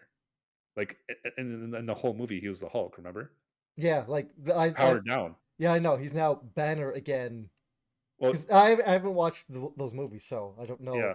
Well, he said okay. So the spoilers end here, but he said in Endgame that he merged his two minds together apparently. So I don't think it matters which form he's in anymore, right? So, anyways, I forget which. That was a long tangent. I'm sorry. Basically he has control now over his two Yeah. forms. So So I'm sorry I ranted for so long. This is the longest I've ever ranted on the podcast. I've never took this long to talk about what I've been up to. So you can blame me for this week. But assuming you're done, Chris, if you have any final well, thoughts, go for it. you But know, I could tell you what I haven't been up to. okay. I haven't gone onto Grinder and appeared on a YouTube video of to catch a predator type Oh, YouTube I was, video I was thinking, and where the get caught fuck are you going with and get this? caught on video wearing a PlayStation 5 t-shirt of the company I used to work for and have recently been fired for. Wait, Like, wait. Was he fired as a result of this? I thought that oh was the case. yeah. Oh Yeah. yeah. Okay. He Okay. he most definitely was. I when you said used to work for, I'm Oh like, yeah, oh, he was fired I'm just before this. saying used to, because at the time of the report going up, Hmm. he was fired. So he is now a previous Sony exec. So, if any of you are thinking, what the fuck is Chris talking about? Yes, Like I was, please. we actually jumped into the first news story. I was wondering if we should dive into this or the Marvel thing first, but Yeah, naturally, a nice little slide into the first news story quickly. I don't like how you phrase that, but You okay. don't like that, but I yes, don't. a now former PlayStation uh, executive George Capiopo was caught on a To Catch a Predator YouTube like channel called, I think, People versus Preds, and apparently he was there to he was caught outside his. So sorry, he was caught on a YouTube video. Um, Apparently having found someone on a grinder that said his uh there to fuck. Sorry, Jesus, I am So so bad at my basically, words. Please, no, I it's all right. So I basically, he was caught on a YouTube like a just like a random YouTuber, well not random, but like just like a non authoritative figure's YouTube yes, video, uh, basically hoping to meet a 15-year-old boy, I and believe this has he was happened saying he went by the on. name of Jeff. Instead Okay. of, yeah, they like walked up to him, referred to him as Jeff or whatever, and then he promptly got up and like tried to go into his house while not talking to the camera. Hmm. But he was at the location in front of the house he said he was going to. He referred to himself as Jeff, I believe, which was everything that was on all of their talkings between him to meet up with a 15-year-old boy. Yep. So apparently, Sony. Okay, okay. This whole thing is still being looked into because this Yep. happened on the 3rd of December. So this is all alleged, even though he's clearly on camera. Yeah. So, but apparently he was already fired, and I'm Hmm. not trying. I'm from Sony, but again, I'm not trying. Please don't think I'm trying to defend him. Like I'm not, like at all. But at the same time, I would give him due diligence only because we've seen YouTubers prank people before. I'm not saying this is fake. I'm just saying, like look what happened to what's his name, Paul, whatever, like in that Japanese forest. It's kind of like that level of like you have to like be a little scrutinized in terms of like don't always believe a YouTuber just because they're popular or whatever. It's like give this guy a chance to defend his actions. He's probably guilty. I know that. Like the evidence speaks for itself. Yeah, But if you've seen the I'm saying video. there could be like a super weird circumstance we're not thinking about. We should never kind of think of guilty, guilty, guilty. Because why?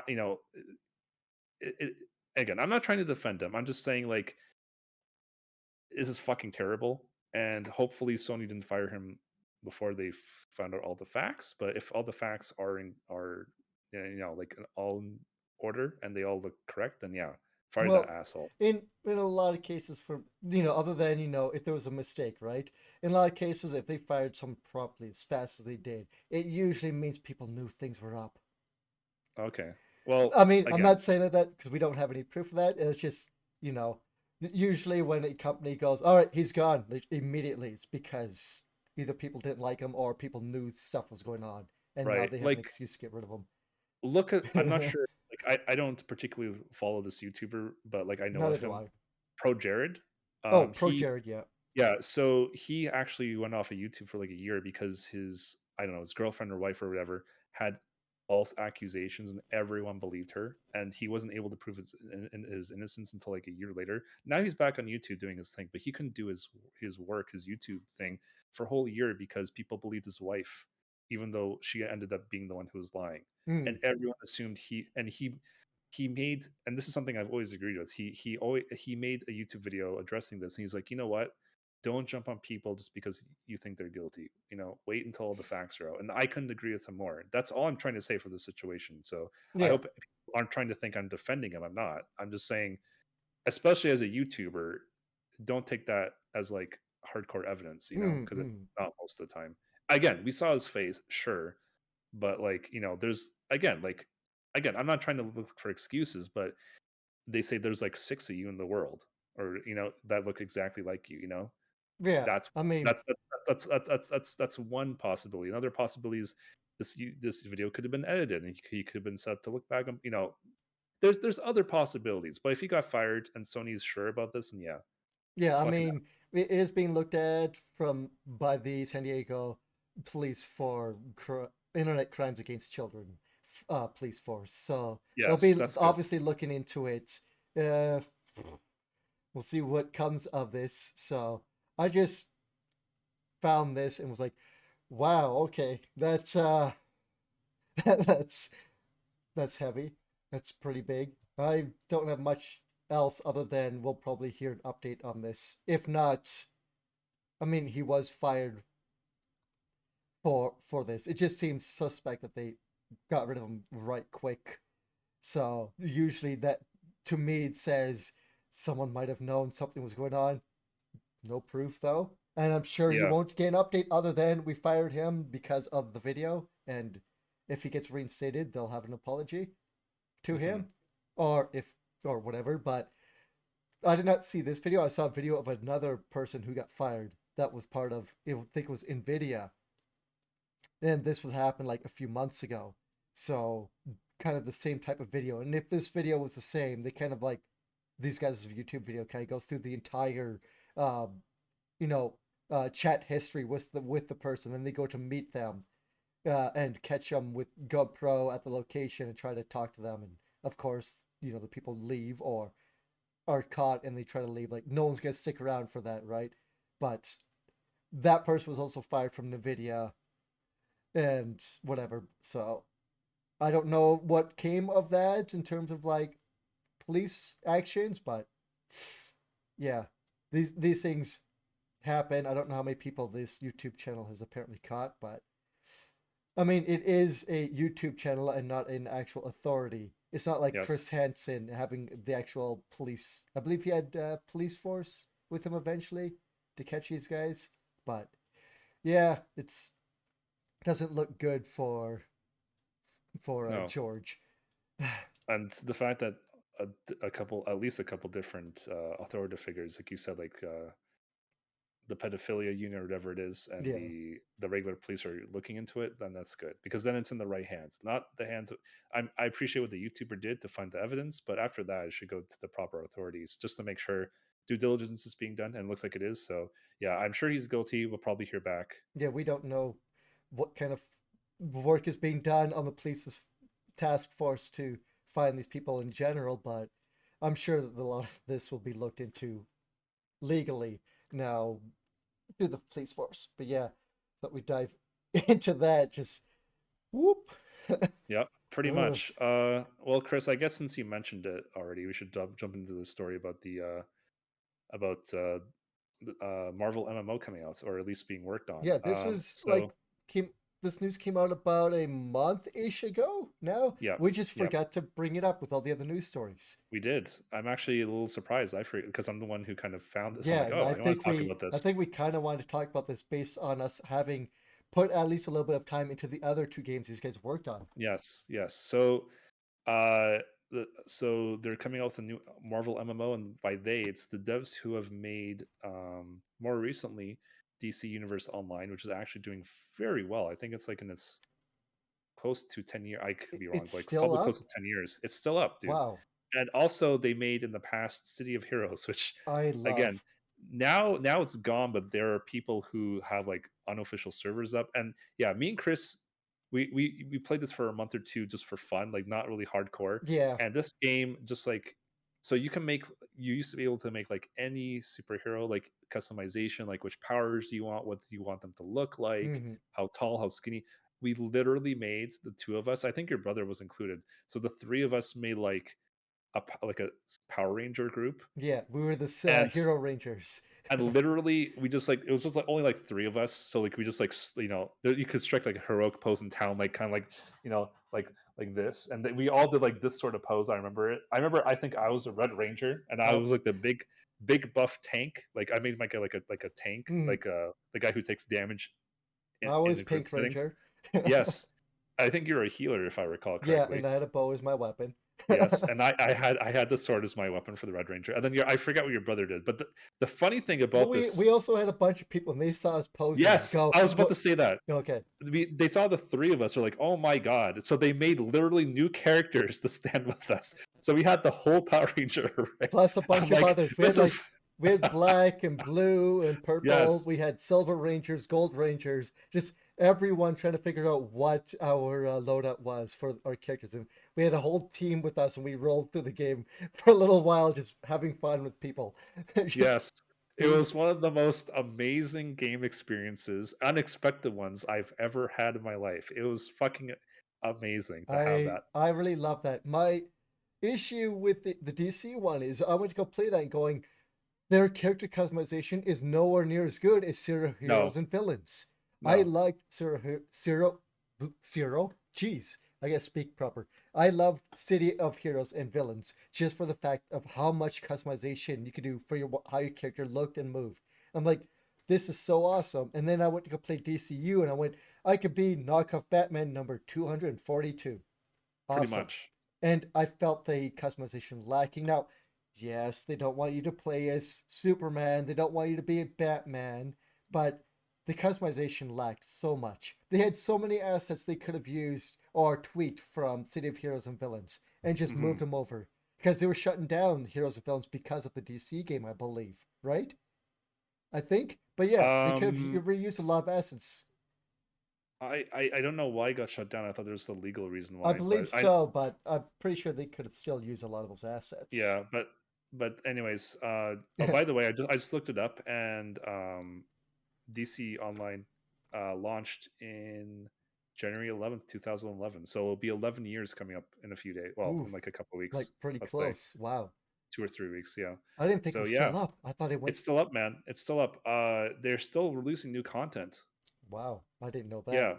I have it installed on my hard drive because it's easy achievements. Because every 2 years on their anniversary and on Hmm. around Halloween, they give you a free character boost, and all the achievements are like get a tank or get someone who's mentored by Batman or Luth Lexer to like max level. I'm like, oh, this is easy. Boop boop. You can buy character boosts. I'm like, why would I do that when I just like wait 3 years and get all the achievements from Excuse the me. free boosts? So yeah, I'm on like once it rolls around to their anniversary in 3 weeks, I'll have to like play it for another Reboost year, again and then after another year, I'll have enough boosts to like to do complete it. the game without playing it. Without playing, I'll have enough to get the achievements without actually having played the game, There which for is the funny. achievements and not for the game. Well, the game is okay. Like I played a little bit of it. I'm like I'm already playing some MMOs. I Yeah, don't really need it's another not one. too bad for MMOs. You can understand why it's not like the top three. So Yes, it's still a good game. I don't think anyone can take that away from it. Anyways, those same people are making this game, so that gives me a lot of confidence that they're going to do things right, especially since they're not rushing it. It's been in development for a while apparently, and it's supposed to be coming out sometime 2023. So they're not rushing it. I'm sure they'll push it back if they need the time. It has the Marvel IP attached to it, yeah, so they were trying to unlike go on. no, go ahead. I was gonna say they've been trying to get a Marvel MMO out for a while. They apparently were working on one before, or a different team was, and then that got canceled. Yep. And then they were trying to do a different game or another one, and then that one got delayed or pushed back. And then now this one is apparently slated to actually come out. So we'll see. I mean, you said 2023, right? So Correct. it still has time to not come out, but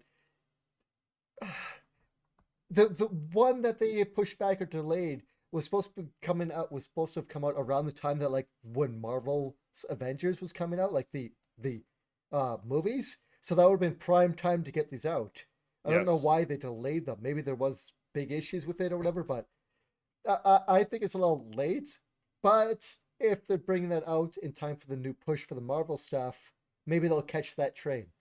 I'm Yeah. sure it's Marvel. It's gonna be popular anyway, at least for the first little bit, and hopefully they do it really, really good, because then people could dive in and play alongside their heroes. Yeah. I mean, look, I have a lot of faith Mm, simply because look what they did yeah, for look at the the other games games they already. made. Yeah. So I have a lot of faith that it'll be okay. And the power of the Marvel brand should help it, unlike the game I just talked about not too long ago, Marvel's Mm, Avengers by Square. That game apparently Square considered to be a total flop, and I don't blame them. They put a lot of money probably into acquiring the Marvel name and characters and all this, and now again, I got the game free on Game Pass, but it's not a free game to play. And oh my god, is the game ever filled with cosmetic shit that they want you to yeah, buy? from day one there was tons of cosmetic Yeah. outfits. So what happened to games where like you could just buy it like on a cartridge or on a disc and have everything on that cartridge or disc Well, and not have to like I could tell you what pay? happened to some of those games. They get re-released and all those cosmetic stuff gets ripped out and resold to you, like what happened with the RE games.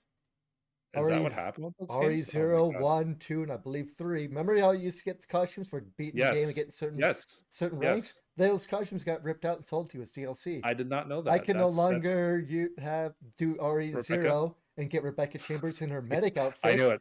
I knew it. until I I knew it. until I pay money for it. Of Did you course, pay money for it? fuck no. I have it on Okay, I have it on GameCube. If I want to get that outfit, I could play it on GameCube and get her in her cute little medic outfit. good. And of course, it's gonna be Rebecca. She's my favorite Of female course. character. But yes, like they took out a lot of those cosmetics and resold them to you. It sucks, and of course That's they're gonna do it. But it's terrible. I mean, I hate when they do that. excluding the ones that were actually remade, like the basically RE1, the RE1s that you get on the new game are basically the GameCube game, just slightly remade and upscaled, right? Yada yada, Hmm. whatever. Yeah. So I don't blame those, but one and two, or sorry, those ones I blame. RE2 and 3 that were actually remade. Fine, you're remaking all the assets and everything. Go ahead and resell the skins. But 0 and 1, come on, guys. Oh, yeah. Anyway, whatever. Fucking Well, garbage. I think we're done with this story, I unless if you have think anything else to add. no, but another story, if we kind of want to get into, that had to do with like DLC stuff, is Ubisoft Quartz and their game Ghost Oh no. Recon. So, uh, so Ubisoft is showing one of their first hands of diving face first into the NFT markets. They've released a new platform called Ubisoft Quartz, which is their NFT kind of platform. And the first game using it is Ghost Recon. I was gonna say Wildland, but that's not. That was last year's Ghost Recon Breakpoint, which I think is this year's version of the game. Or yeah, I believe so. Is bringing out cosmetic NFT um, items for your characters that you earn while playing the game. And apparently, one of them you have to play like 600 hours to get, and it's a shitty looking helmet. I think it Yes. looks ugly as sin. It's fucking terrible looking, and it's all black too, and it's a very dark game as is, so you can't even see it correctly most of Yeah, the time. so they're bringing up these, and so this is their first, I believe, first hand into the NFT markets. The one thing that confuses me, I believe, for this NFT Quartz and the Ubisoft thing is that you can only buy, sell, and earn these NFTs if you own Breakpoint. So who are you going to buy and sell the NFTs to if no one outside the game who owns the game and is playing the game eh, what is already playing and earning them? Because you can only get them through game. Yeah, So and like like if I, let's say if I wanted just to own the digital asset for that game and be able to look at it's a cool 3D, not cool, but it's a 3D asset I can look at, yada yada, it's numbered. I, not owning the game, cannot get that unless if I buy and play 5 hours, or no, sorry, not 5 hours. Get to level 5 in the game, prove I'm of 18 years of age and older, then I can finally start earning NFTs in the game. So I actually have to play the game for a while. Who is this marketed toward? The people who are going to buy and sell the games already, or the items already own the game, so they can just earn them. yeah, It seems, it's really fucking stupid. Like, and I had a hard time understanding NFTs. Now this adds another layer of unneeded complexity. yeah. Like, as you just said, 600 hours for the helmet we're talking about. Okay, but let's say I get the 600 hours and you get the 600 hours after me. Do I own the NFT on the helmet, or do you have a claim on it now? It's like, who the fuck owns it? Do we both own it? It Do we both get the same version of it? Do we both have different variations of the Yeah. same thing? Like, So I don't know. It basically, doesn't it's make. the same helmet. It'll be part of the blockchain, a new one that they have made. Apparently, uses up a lot less energy than the others. So, like a real blockchain item, like an NFT, will carry around with it the code of either just that one or all of the blockchain stuff, so that it can't actually be that information can't be lost of who bought and sold and where it's been, yada yada. This one that Ubisoft made apparently will do that or a lot of that, but it won't use up as much energy. Yada. They say is it 1,000 times less energy?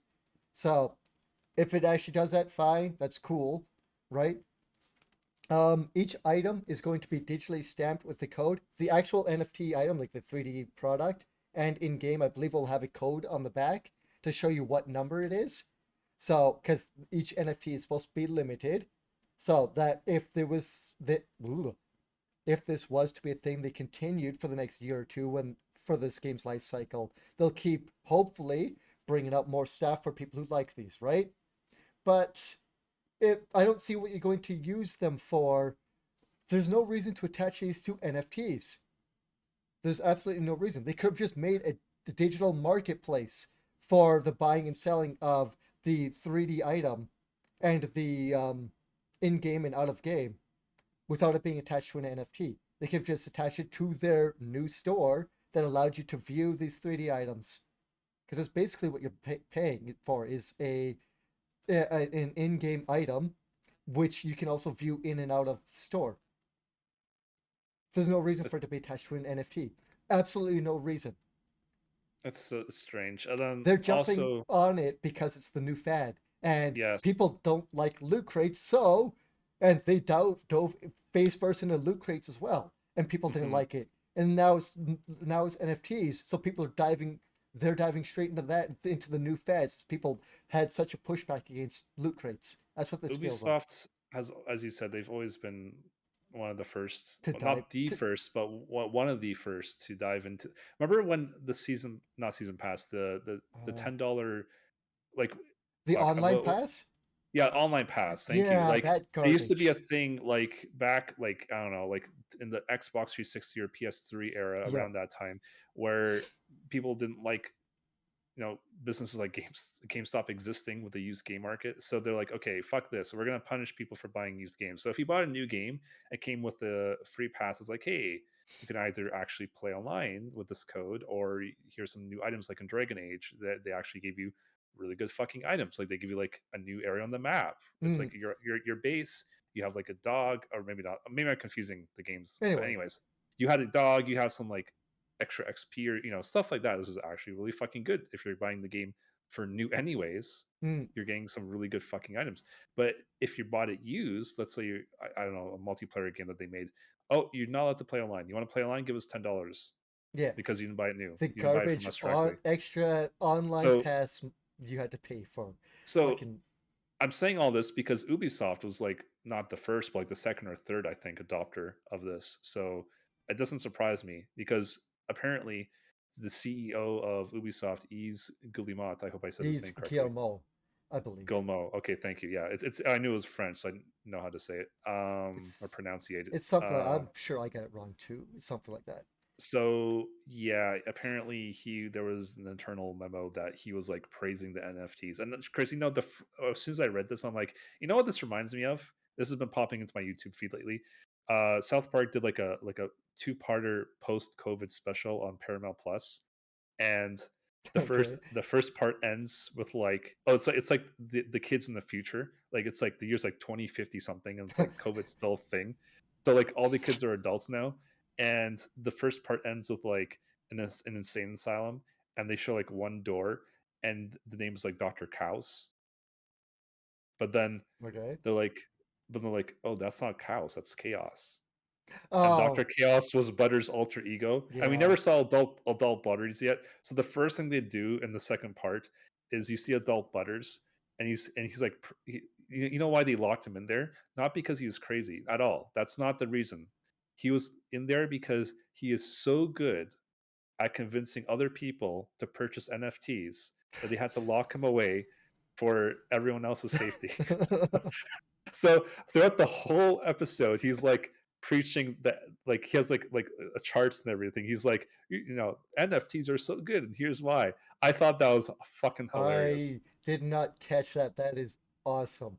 I like that so the much. first thing the first thing I read when I saw that Yves Guillemot is preaching NFTs to his underlings. I'm like, okay, so he's Butters Yeah. pretty much. So apparently when they announced like the Ubisoft Quartz thing, it got like 95% dislike thing Oh ratio wow. on YouTube. And Ubisoft like kind of talked about it, but we're like kind of mentioned, about the Quartz thing, and they don't care. They're gonna keep doing it. because I assume that they sunk too much money into this, and it's more like a what's it called when you sink too much money into something but don't want to give it up because it means you lost all that money. The The sunk fault, the cost fallacy. yeah, the sunk cost fallacy. Yeah, Yeah. I think I said it wrong, but yeah, I think it's that now. But maybe they'll make their money back on it. I don't know. There's no reason for it to be attached to NFTs. No reason for them to do that. Even if it uses up way less energy, there's no reason for it. You could already digitally stamp these items and have them be unique. There's no reason for it. And Okay, I think we're I done. think, Fuck yeah, I think NFTs. we're done. Fuck NFTs. Okay, moving on. Moving on, moving on. So let's see. I'll bring this up. This is a Yes. really quick one. Do we So want to make this the last one, or because we're hitting 142, I don't mind. I mean, we have or do we? after this one, we have three stories. It's up to you. Uh, which one's the next one you'll do? FF7. Oh yeah, that's quick. That's Yes. super quick. When I said it was quick, it was going to be quick. Okay, So so we can basically, try and make these next ones quickish. so FF7 remake, obviously up until recent times, that was only for PS4 then PS5. That's it. So then at the Game Awards a couple of weeks ago, they announced, "Oh, hey, it'll be on the Epic Game Store in like a week," which is like last week for us now. Yeah, I think we Because we're mentioned time this. travelers. So I was not going to buy on the Epic Game Store anyways. And besides, my computer's not good enough. I'm hoping it comes to the other consoles because I have the other two. I don't have a PlayStation yet.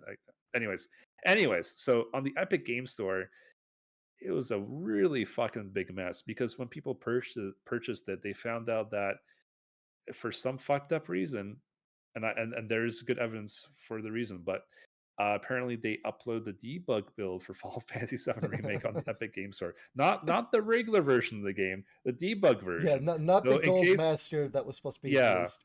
Oh, the so gold in version. case, amongst other things, I'll skip the rest. The Hmm. the main thing that as a player you would notice immediately upon playing the debug version, it lags to all hell because it Hmm. has a lot of assets that are not supposed to be included with the rest of the game. So it bogs everything the fuck down. And yeah, just that one thing alone, people are not happy over it. Yeah, Your fans shouldn't have to mod your game to take out the debug yeah. assets. Like, I seen. I think it was Digital Foundry or someone else going through like one of the big uh companies going through this. They were running the machine on like a really expensive PC, like running a 3090, had like an i9 whatever, and the game was like 120 frames per second. As soon as he starts running, he runs through all of or most of the what does he call it? Sector 7. Sector 7, and you see the frames go from 120 down to like 60 on average, I think, and then drop down to like 40 something back up. It's like, Oh wow. what the hell's going on with this game's frames? It bounced everywhere. Every time you get into a place where there was lots of people, it would drop. And then you start to see the stutter, do, as your character's like stuttering around, like, wow, holy crap. On a super strong machine, this thing's chugging. Holy crap. Yeah. So imagine just having like an average to a low end PC. Yeah, Like, good fucking like luck. Good fucking luck. my PC isn't bad, but I think I would have to run this game at like medium quality to maybe get average of 60. Dude, you saw me stream It Takes Two, and Yeah, I couldn't even stream that yeah, at a like proper frame rate. yeah. Good luck. I mean, not that we would spend $80 on that game on the Epic Game Store for a game that fuck that is that old. Jeez, I need to slow down and speak. But still, even if we wanted to, just have it on PC. Holy crap! I'm gonna wait until they fix this because it is a hot mess. Not as messy as some games.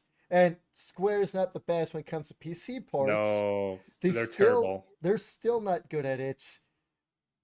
But wow, like the debug menu, it's not our debug build and other issues with it.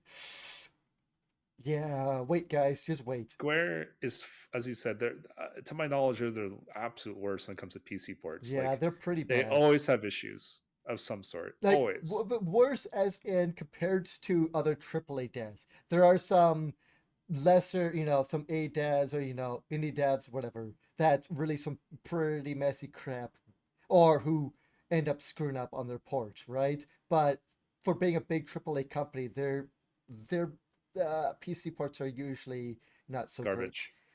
Yeah. So So the one other thing that I kind of alluded to before, something we did get out of this build was apparently it already has a Steam ID associated with the game. So what that yes. means is that more than likely what happened was this is a very last minute deal from Epic. So it was planning on coming out on Steam. And then they're like, Epic's like, oh, hey, want to just come out on us for Yeah. a little while? And then like, oh, okay. So they kind of rushed. More than likely, they rushed it to Epic, and then that's why there's a debug Yeah. build because That or some interns I was like, oh, okay, let me upload this game. Oh, yeah. whoops. Yeah, that or obviously if they're thinking of PC, they're going to go to Steam anyway. It's the biggest, yeah, in terms of like PC gaming stores, right? So it would be smart for them to put that in there anyway. But still, for them to leave that information in there, which I don't think you normally would if you're releasing the normal version of the game onto to another platform. But yeah, so it will be hitting Steam half a year, we'll say. We'll give it half a year. Yeah, so I'll just read a quick couple Yeah, sentences please. here from the Reddit post that some user. So the last thing he said was, "This is probably one of the many reasons for the poor performance of the game, as debuggers affect performance. This is unreal. You literally can't make this up." Unreal. The co- yeah, right. The complete incompetence from Square Enix shines through as usual, but to ask £80 for this half-ass port is insulting, and that's Hmm. basically what we already said. So Yeah. kind of a good way to kind of end that Yeah, yeah, yeah. on the low note. We'll end it there. So apparently, not to be satisfied with the other five devs they have bought. Oh, there now my browser is finally loaded. Turtle Rock Studios, who have just brought out this year Back for Blood, was bought by Tencent. Yeah. Wow. So I believe I did read that this is like the sixth studio this year that they bought. They've also bought into other studios, to, Mhm. and things like that this year and over the last few years. But holy crap. Yeah. I, again, wow. Six studios this I year and a bunch of other stuff. yeah, I'm Not much not a to big fan say. of this. Not big fan because they're buying up a lot or because of it being Tencent alone. Yes. Okay. Yeah. Fine. Good enough answer. But yeah, I mean, from the other studios they've bought, I don't know what other games they've purchased, like in terms of like under Tencent's name, but so far I have no reason to not like, but I also don't have a reason to like, if that makes any sense. So, uh, I guess we just have to wait and see what the hell happens with all these studios, right? But they are, if not already, one of the biggest, or buying into to becoming one of the bigger studios or publishers. I guess would be the best way to say it. Yeah, I'm just not a big fan of it because as consumers we benefit from competition. So the least of a monopoly, if you want to call it that. It's not the Yeah, correct word, like but them like, buying, kind of like Epic trying to buy into being one of the biggest PC publishers on, yeah, one of the biggest PC stores. It's mhm. Tencent's doing the same thing as trying to become one of the big Well, PC devs or I think I publishers. think I think Epic Game Store is good just because Steam didn't really have a competition a Yeah, competitor yeah, until now. yeah, I understand that. Yes, but kind of similar situation as in buying their way there instead of making a company and earning their way up there. Yeah, I Yeah, yeah. guess is the way I'm trying to So say it. so the story here says apparently because it was a deal, they will allow Turtle Rock to function independently, which again, I didn't believe it back in like the early 2000s when Activision bought up Blizzard. They're like, don't worry, guys, we'll leave Blizzard alone. We just own them now, but everything will still be the same. Fast forward to today, does everything seem the same to you?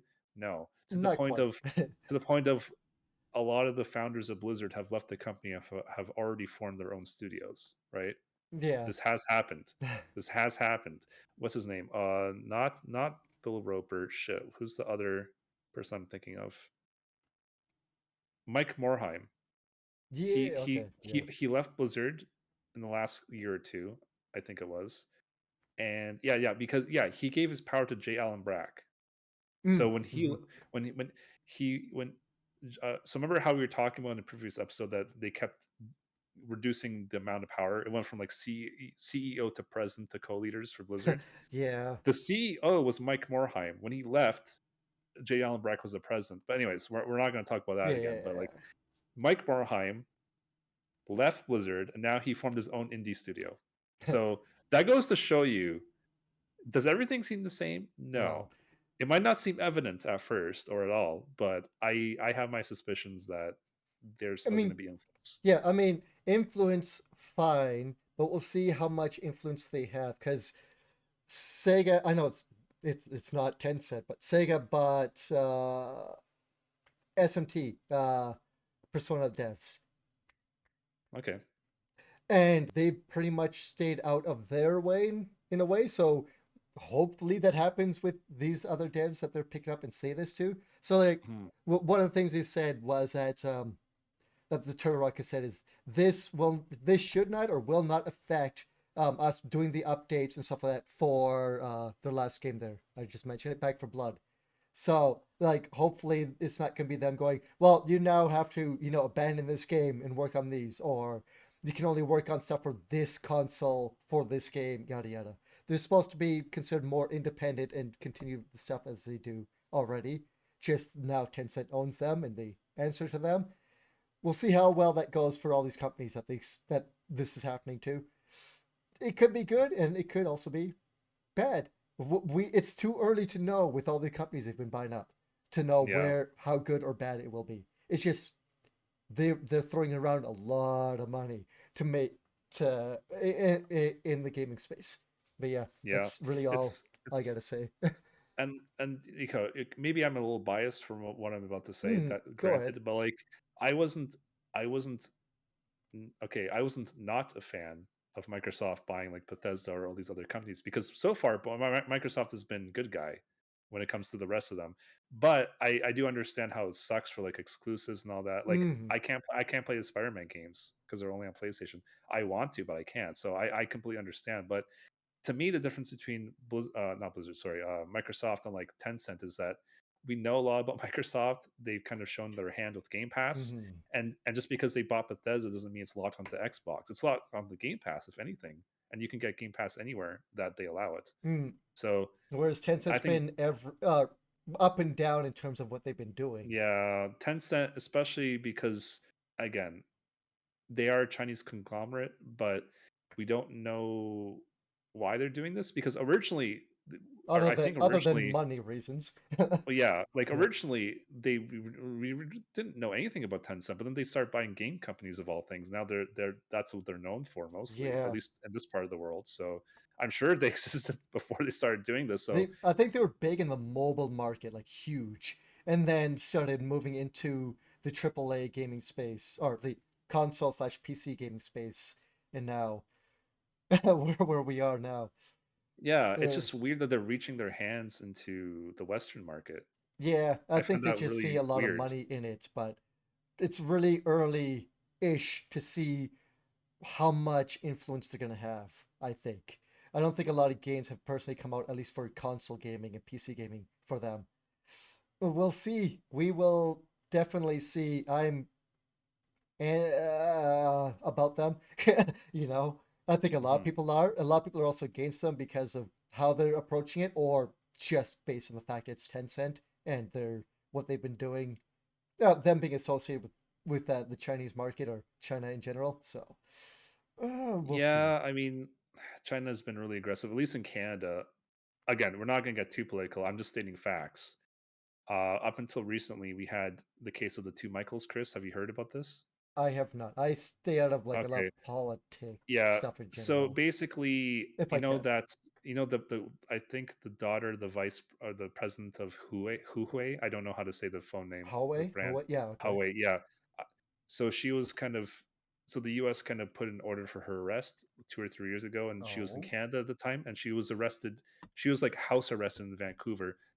Very in the last month or two, they released her, but for 2 or 3 years, she's been stuck in Canada, and as retaliation, the Chinese government um basically bullshitted their way and saying, "Oh, these two Michaels are the terrorists because they're from Canada." So they just took like two random people who was visiting China from Canada and like put them in jail hmm. and subjected them to really brutal stuff, like not torture, but like really brutal things that aren't torture, like like maybe making them stay by themselves like for X amount of time, Right, like doing psychological torture, yeah, essentially.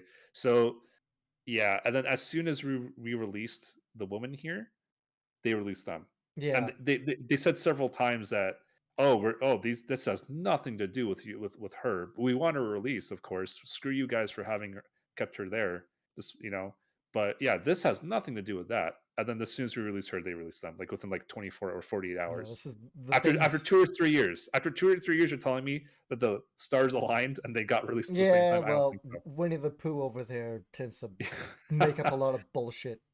Yeah, so that's kind of that's why, again, I'm not trying to like, be racist or anything. It's just like I have suspicions, Yeah, like I mean, there's close ties to the Chinese government and with the sorry, the garbage we've seen with that and with like Hong Kong, yeah, yeah. We don't have a lot of faith, but they are a corporation who's trying to move into the Western space. So, eh, like, yeah, you know what I mean? It's like, uh, it's just anyway, weird yeah, because but I'm yeah, not sure if you knew this, Chris, but to release a game in China, if you're not from China, you have to have like a publisher do it for you, and like, yeah.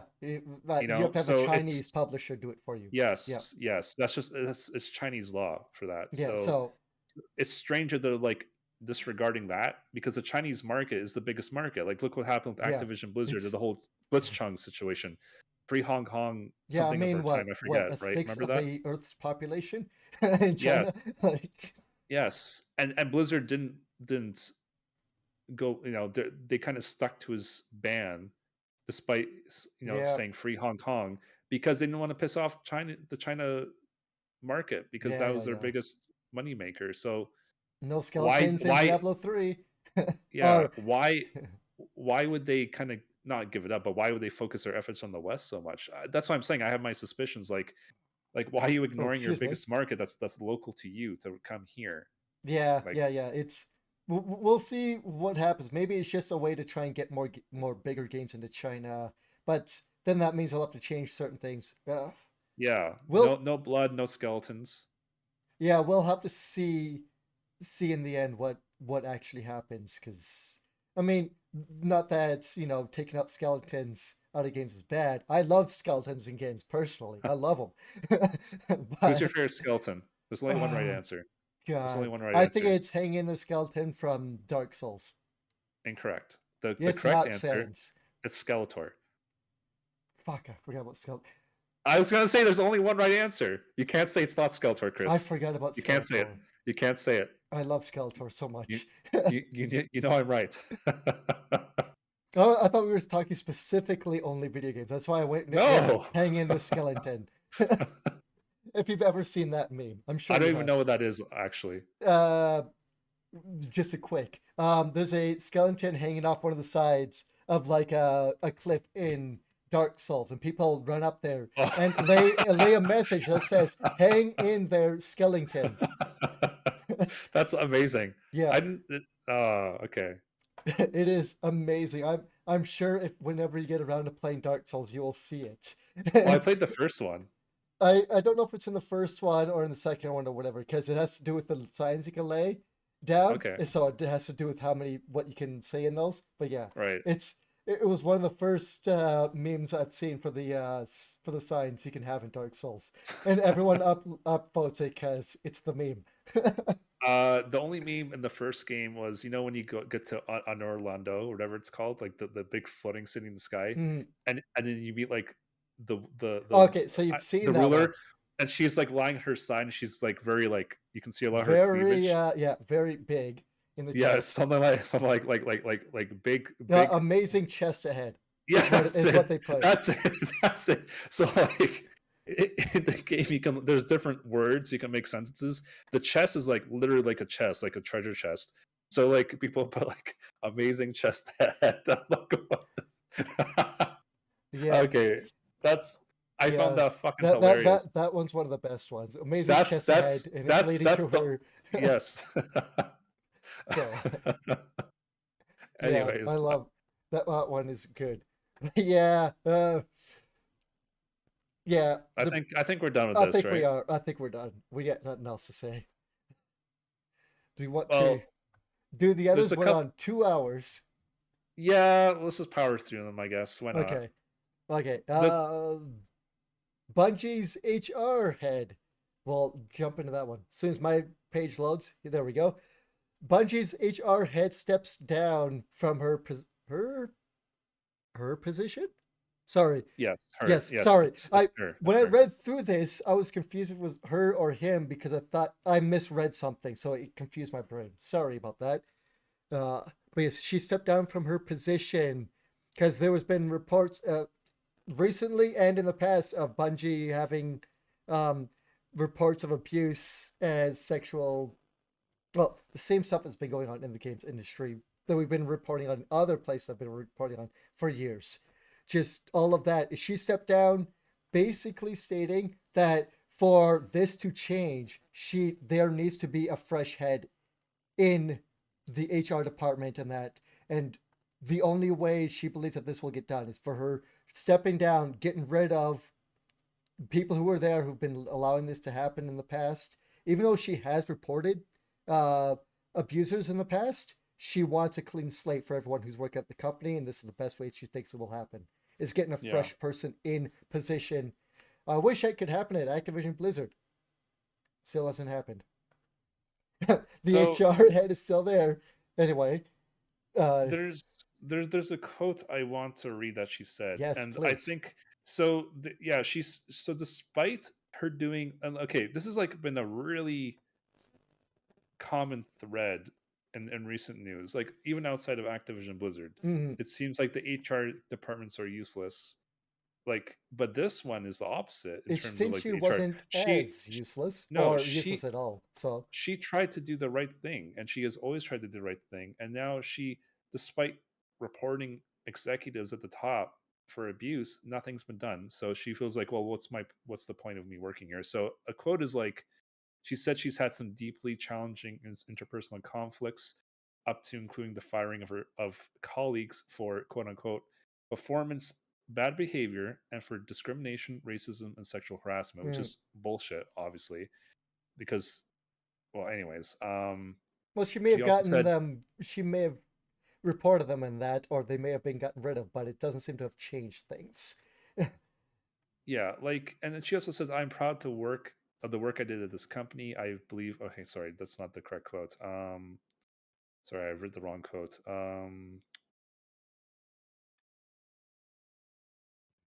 It was something, here we go.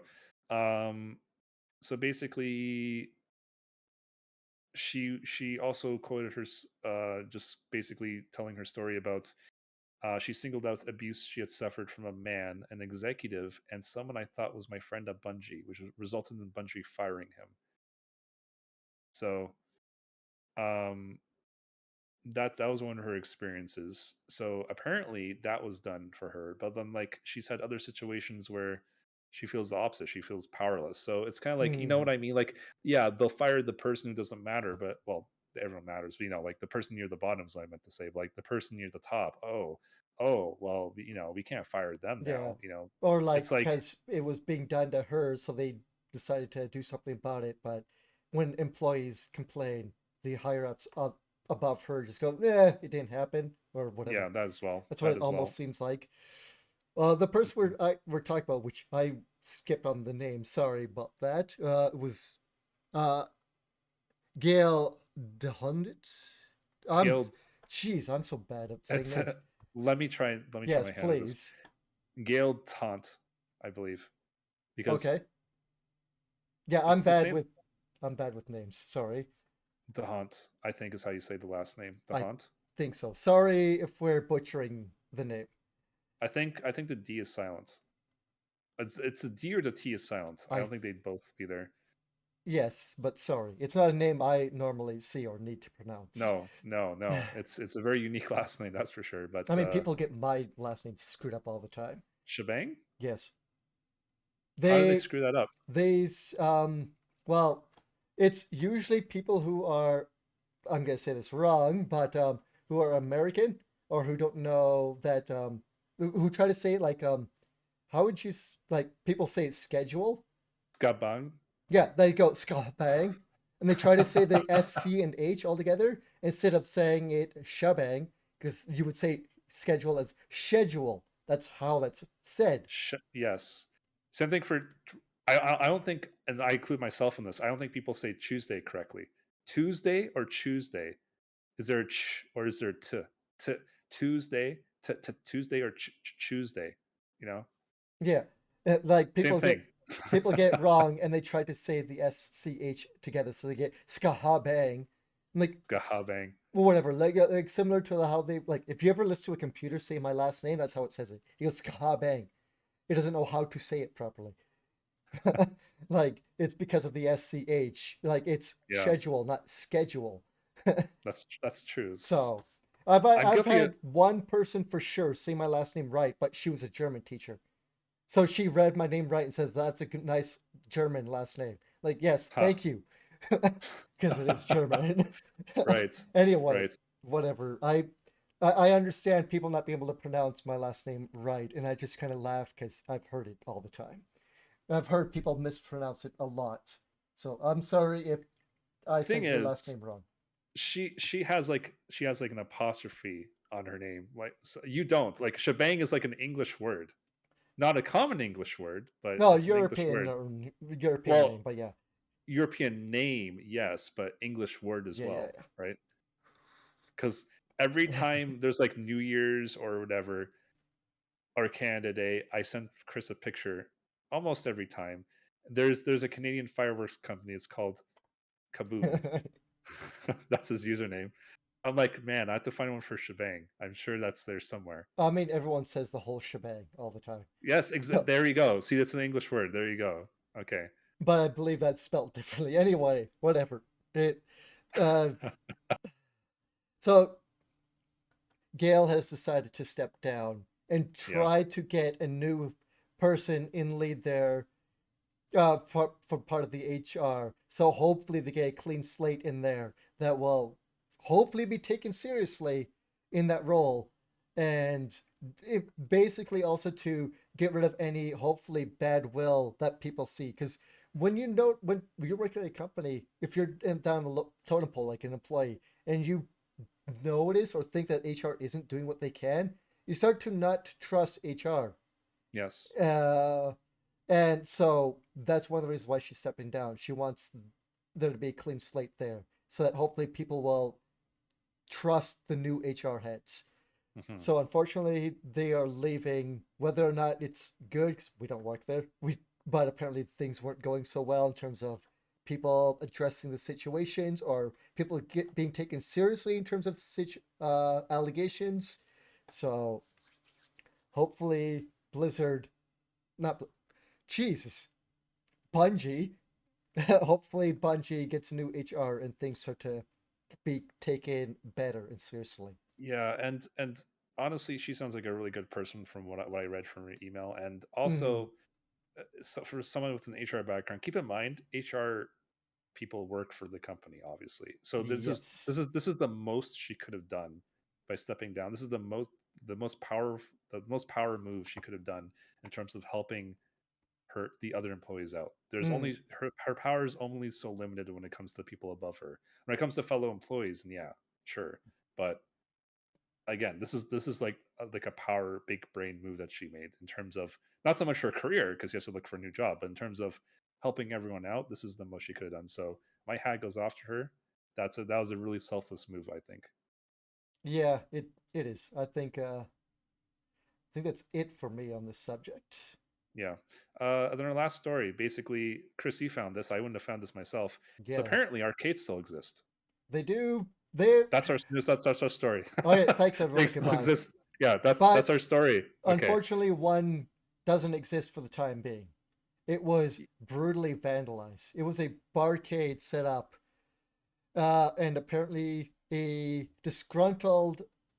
I was gonna say user. That's not the phrase. Jeez, a Patron. disgruntled patron. Thank you. Who showed up there? He was apparently someone who had a bad attitude already, kind of like really grumpy and such, and dismissive of people who were at the arcade. Um, came by the arcade one day with an axe and destroyed every single arcade inside of the barcade. and harassed and scared off and threatened the employees and patrons of the place for 2 days before finally getting arrested. So, yeah, this happened on Sunday, December 14th. The patrons, or a patron at the Seaside Arcade and Bar in the Baywater neighborhood in New Orleans, was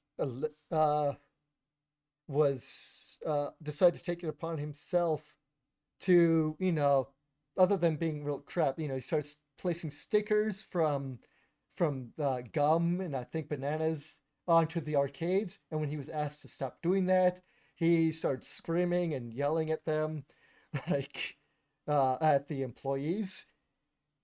Uh, and then he asked someone when they were asked to leave, he asked them if they were interested in dying today before he finally left. Yeah, Uh, like really fucked up shit. So this guy apparently goes by the Wolf. Ooh, real edgy. You can yeah, tell right. by his What name. If you just add on a 420 no scope, you have an awesome 360 tag there, buddy. Yeah, exactly. What sort of fucking life do you have to have if the best thing you can do with your, I think Saturday evening, Sunday. anyways, Sunday. So, what sort of life do you have to have if the best thing you want to do is collect a whole bunch of banana stickers, bring them with you to an arcade, and stick them on the screen? Well, Like, I what think sort of mental? This is something we did as 6 year I olds. think he's been doing it for a while. When they finally addressed him and took it seriously, he just was being a real fucking ass. And I think this Sunday was the last straw when he finally started telling people, "Well, do you feel like dying today? Is that it?" And then he came back a half an hour later, returned when the arcade was locked. Or no, he came back, returned, locked the front doors from the inside with a bicycle lock, with with the employees and customers still inside, and started smashing the windows and all the arcades inside. The employees and patrons were able to escape through the back door of the arcade with him inside, but left him in there. I reported it to the police. About I think it was an hour and a half or 2.5 hours later, the police showed up after he had fled the scene.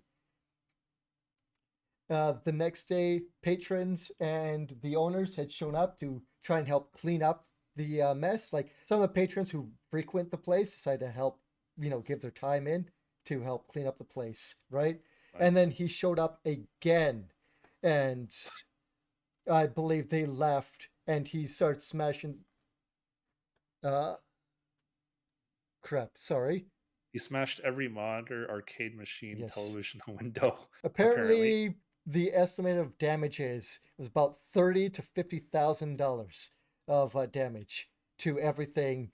The scenes that they post on their Facebook, I believe not a single machine was left unscathed in any way. that's I believe that really every screen was at least damaged in some way, and all the like, it is a horrific sight. I can't believe. Oh, the children. Think of the children. How could you? No, sorry. But it is fucking gross. He finally did get caught like 2 days later by the police. Um, so actually. So he came again oh, the sorry. next Yes, day, yes. and and and, I and he brought a gun this time. yeah. Apparently. Sorry. I skipped that. I was trying to find that on here, but thank you. Please go on. Oh, yeah. So he came the Uh, following. So we said Sunday. So on the Monday evening, he came back yet again around 10 p.m. brandishing a handgun, and apparently, according to some people who were there, um, the wolf, that's strange to call him that, ran up behind them, gun in hand, and shouted, "Tell him to shut it down. I'm cartel." And then the people fled, and then he also ran. They both ran from each other. So yeah, and then a couple hours later, almost midnight on Monday, they they arrested him. yep. So they So finally got him after like the third visit or fourth visit, whatever it was at that point. And yeah, it seems really strange. It's like, you know how they say they always return to the scene of a crime? This guy returned fucking like 3 or 4 times. And yeah, Chris, before I hand it back to you in just a second, I just want to little aside is like arcades are a dying thing. Like the fact that we have any in the West, like outside of Japan, essentially, is a rare thing. cherish that. cherish them because they're a dying breed. They won't exist for much longer. You know, No. so, and the fact that this guy fucking completely wrecked every screen is a heartbreaker. But Yeah, yeah, go ahead, Chris.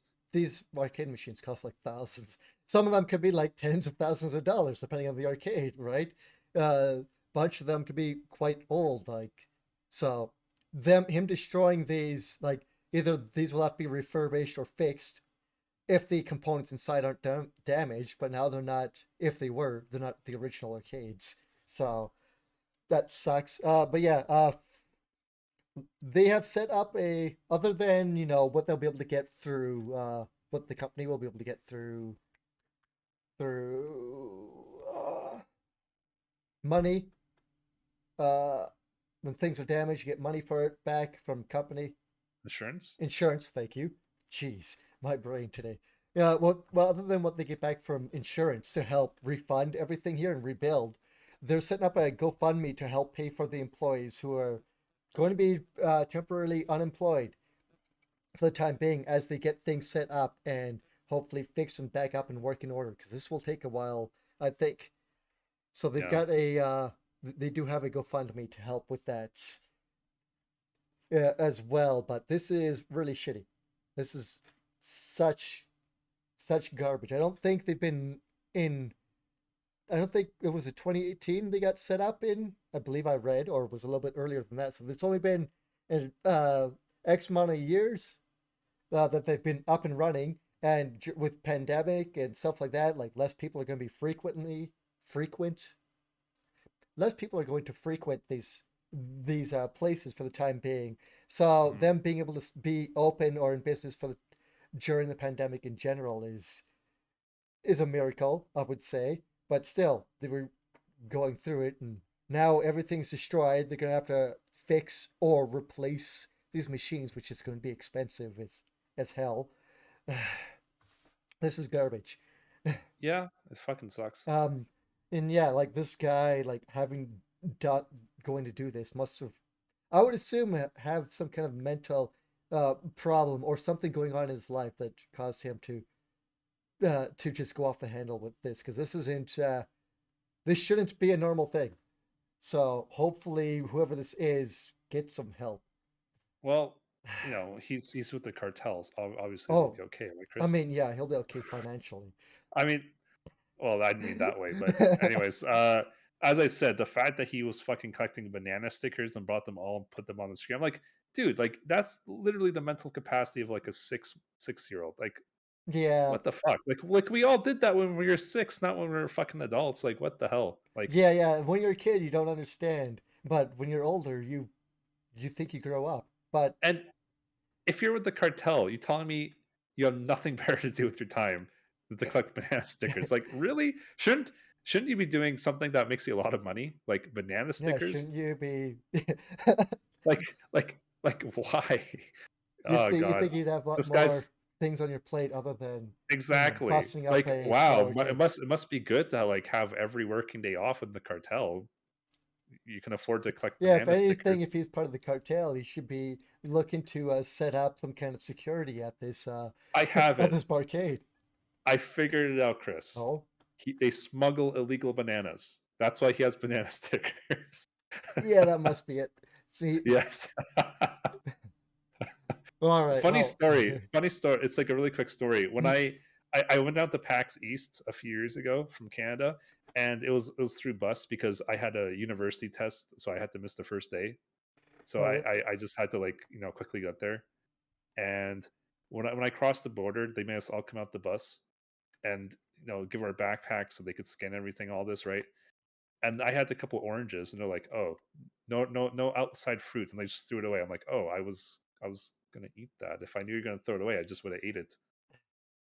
So like when I say like smuggling bananas, that's actually a thing. Apparently, you're not allowed to like export fruit Yep, across the border. not allowed. So So I wasn't kidding when I said that. they'll usually throw it out or expect you to eat it all on the spot because Yeah, it can't come across the border. like, yes, it can. It's in your stomach though. Well, yeah, but no fresh, no uneaten food. But yeah, It is a thing. It's weird that they didn't even give you the option. They just tossed it. No, they're being assholes about it. I don't know. Anyways, I think that wraps things up for I us, Chris. think so. So almost 2.5 hours. So apologies. I'll take the fall from that one because I talked about what I was doing for so long. But yeah, if you're a new listener, we don't typically take this long, and we know shorter is usually better when it comes Yeah, to these we podcasts. So usually we like, try to go around an hour and a half, hour and 40, yeah, something like yeah. that. So, oops, it happens. But I guess we're out of here. Catch me on Twitch at Prince_Kaboom. That's usually where we do this podcast live. If you want to check it out, uh, on YouTube, I try to upload at least something once a week under MrPrinceKaboom. And Twitter, CSCHABANG. That's C Shabang on Twitter. Uh, my schedule for streaming is random. So the best thing to do is just try and find it on me on Twitch and just look at the socials or the my about. I think I've got my schedule up there if it's a schedule at all. So go check that out. And you, Shawn, where can they find you? Twitter, um, Twitch, YouTube, same name, Zorb_Zex. I post my schedule on my Discord generally, which you can find on my Twitch channel. A link for it, at least. And yeah, I don't have one this week because I'm not sure what I'll be doing with for Christmas because I haven't seen my dad in a couple years, and he invited me to come see him at his place, which I feel comfortable with now. But again, the whole situation at work, I'm going to ask for a rapid test and kind of take it the morning of before I drive to him. And Mm, yeah, so for that reason, I don't know what my schedule is. That's why I didn't post one this week. But yeah, I typically do post my schedule on my Discord. I won't have one for this week though, is what I'm trying to say. So aside from that, yeah, come follow me if you want. Come hang out on my Twitch. It's yeah, pretty much really good fun, and I have really good emotes if you want to stop. yeah, So yeah, let's get some nice emotes. I don't have any. I'm not partnered or whatever it's called, affiliated. affiliated. But maybe some year before I die, it'll happen. I think really quick as an aside, I know you don't care, Chris, but I think if you actually make a push for it, you could get it pretty easily. I could, That's but all. I also stream at like 1 in the morning. So Doesn't matter. I bet you someone's already made affiliate from streaming at that time. I'm sure there is, but I'm not streaming at the prime time of when people are on. I stream when everyone's asleep and stop streaming when people start waking up. So Well, you just have to cater your audience to the Europeans then. yeah, I mean I stream, and people check me out. They do so, but whatever. Anyway, things are good. Things are going, and I'll catch you guys later. Till next time, everyone. Goodbye. Goodbye, and everyone have happy holidays, Merry Christmas, whatever else you celebrate. Stay safe. Stay safe, guys. Bye. Bye.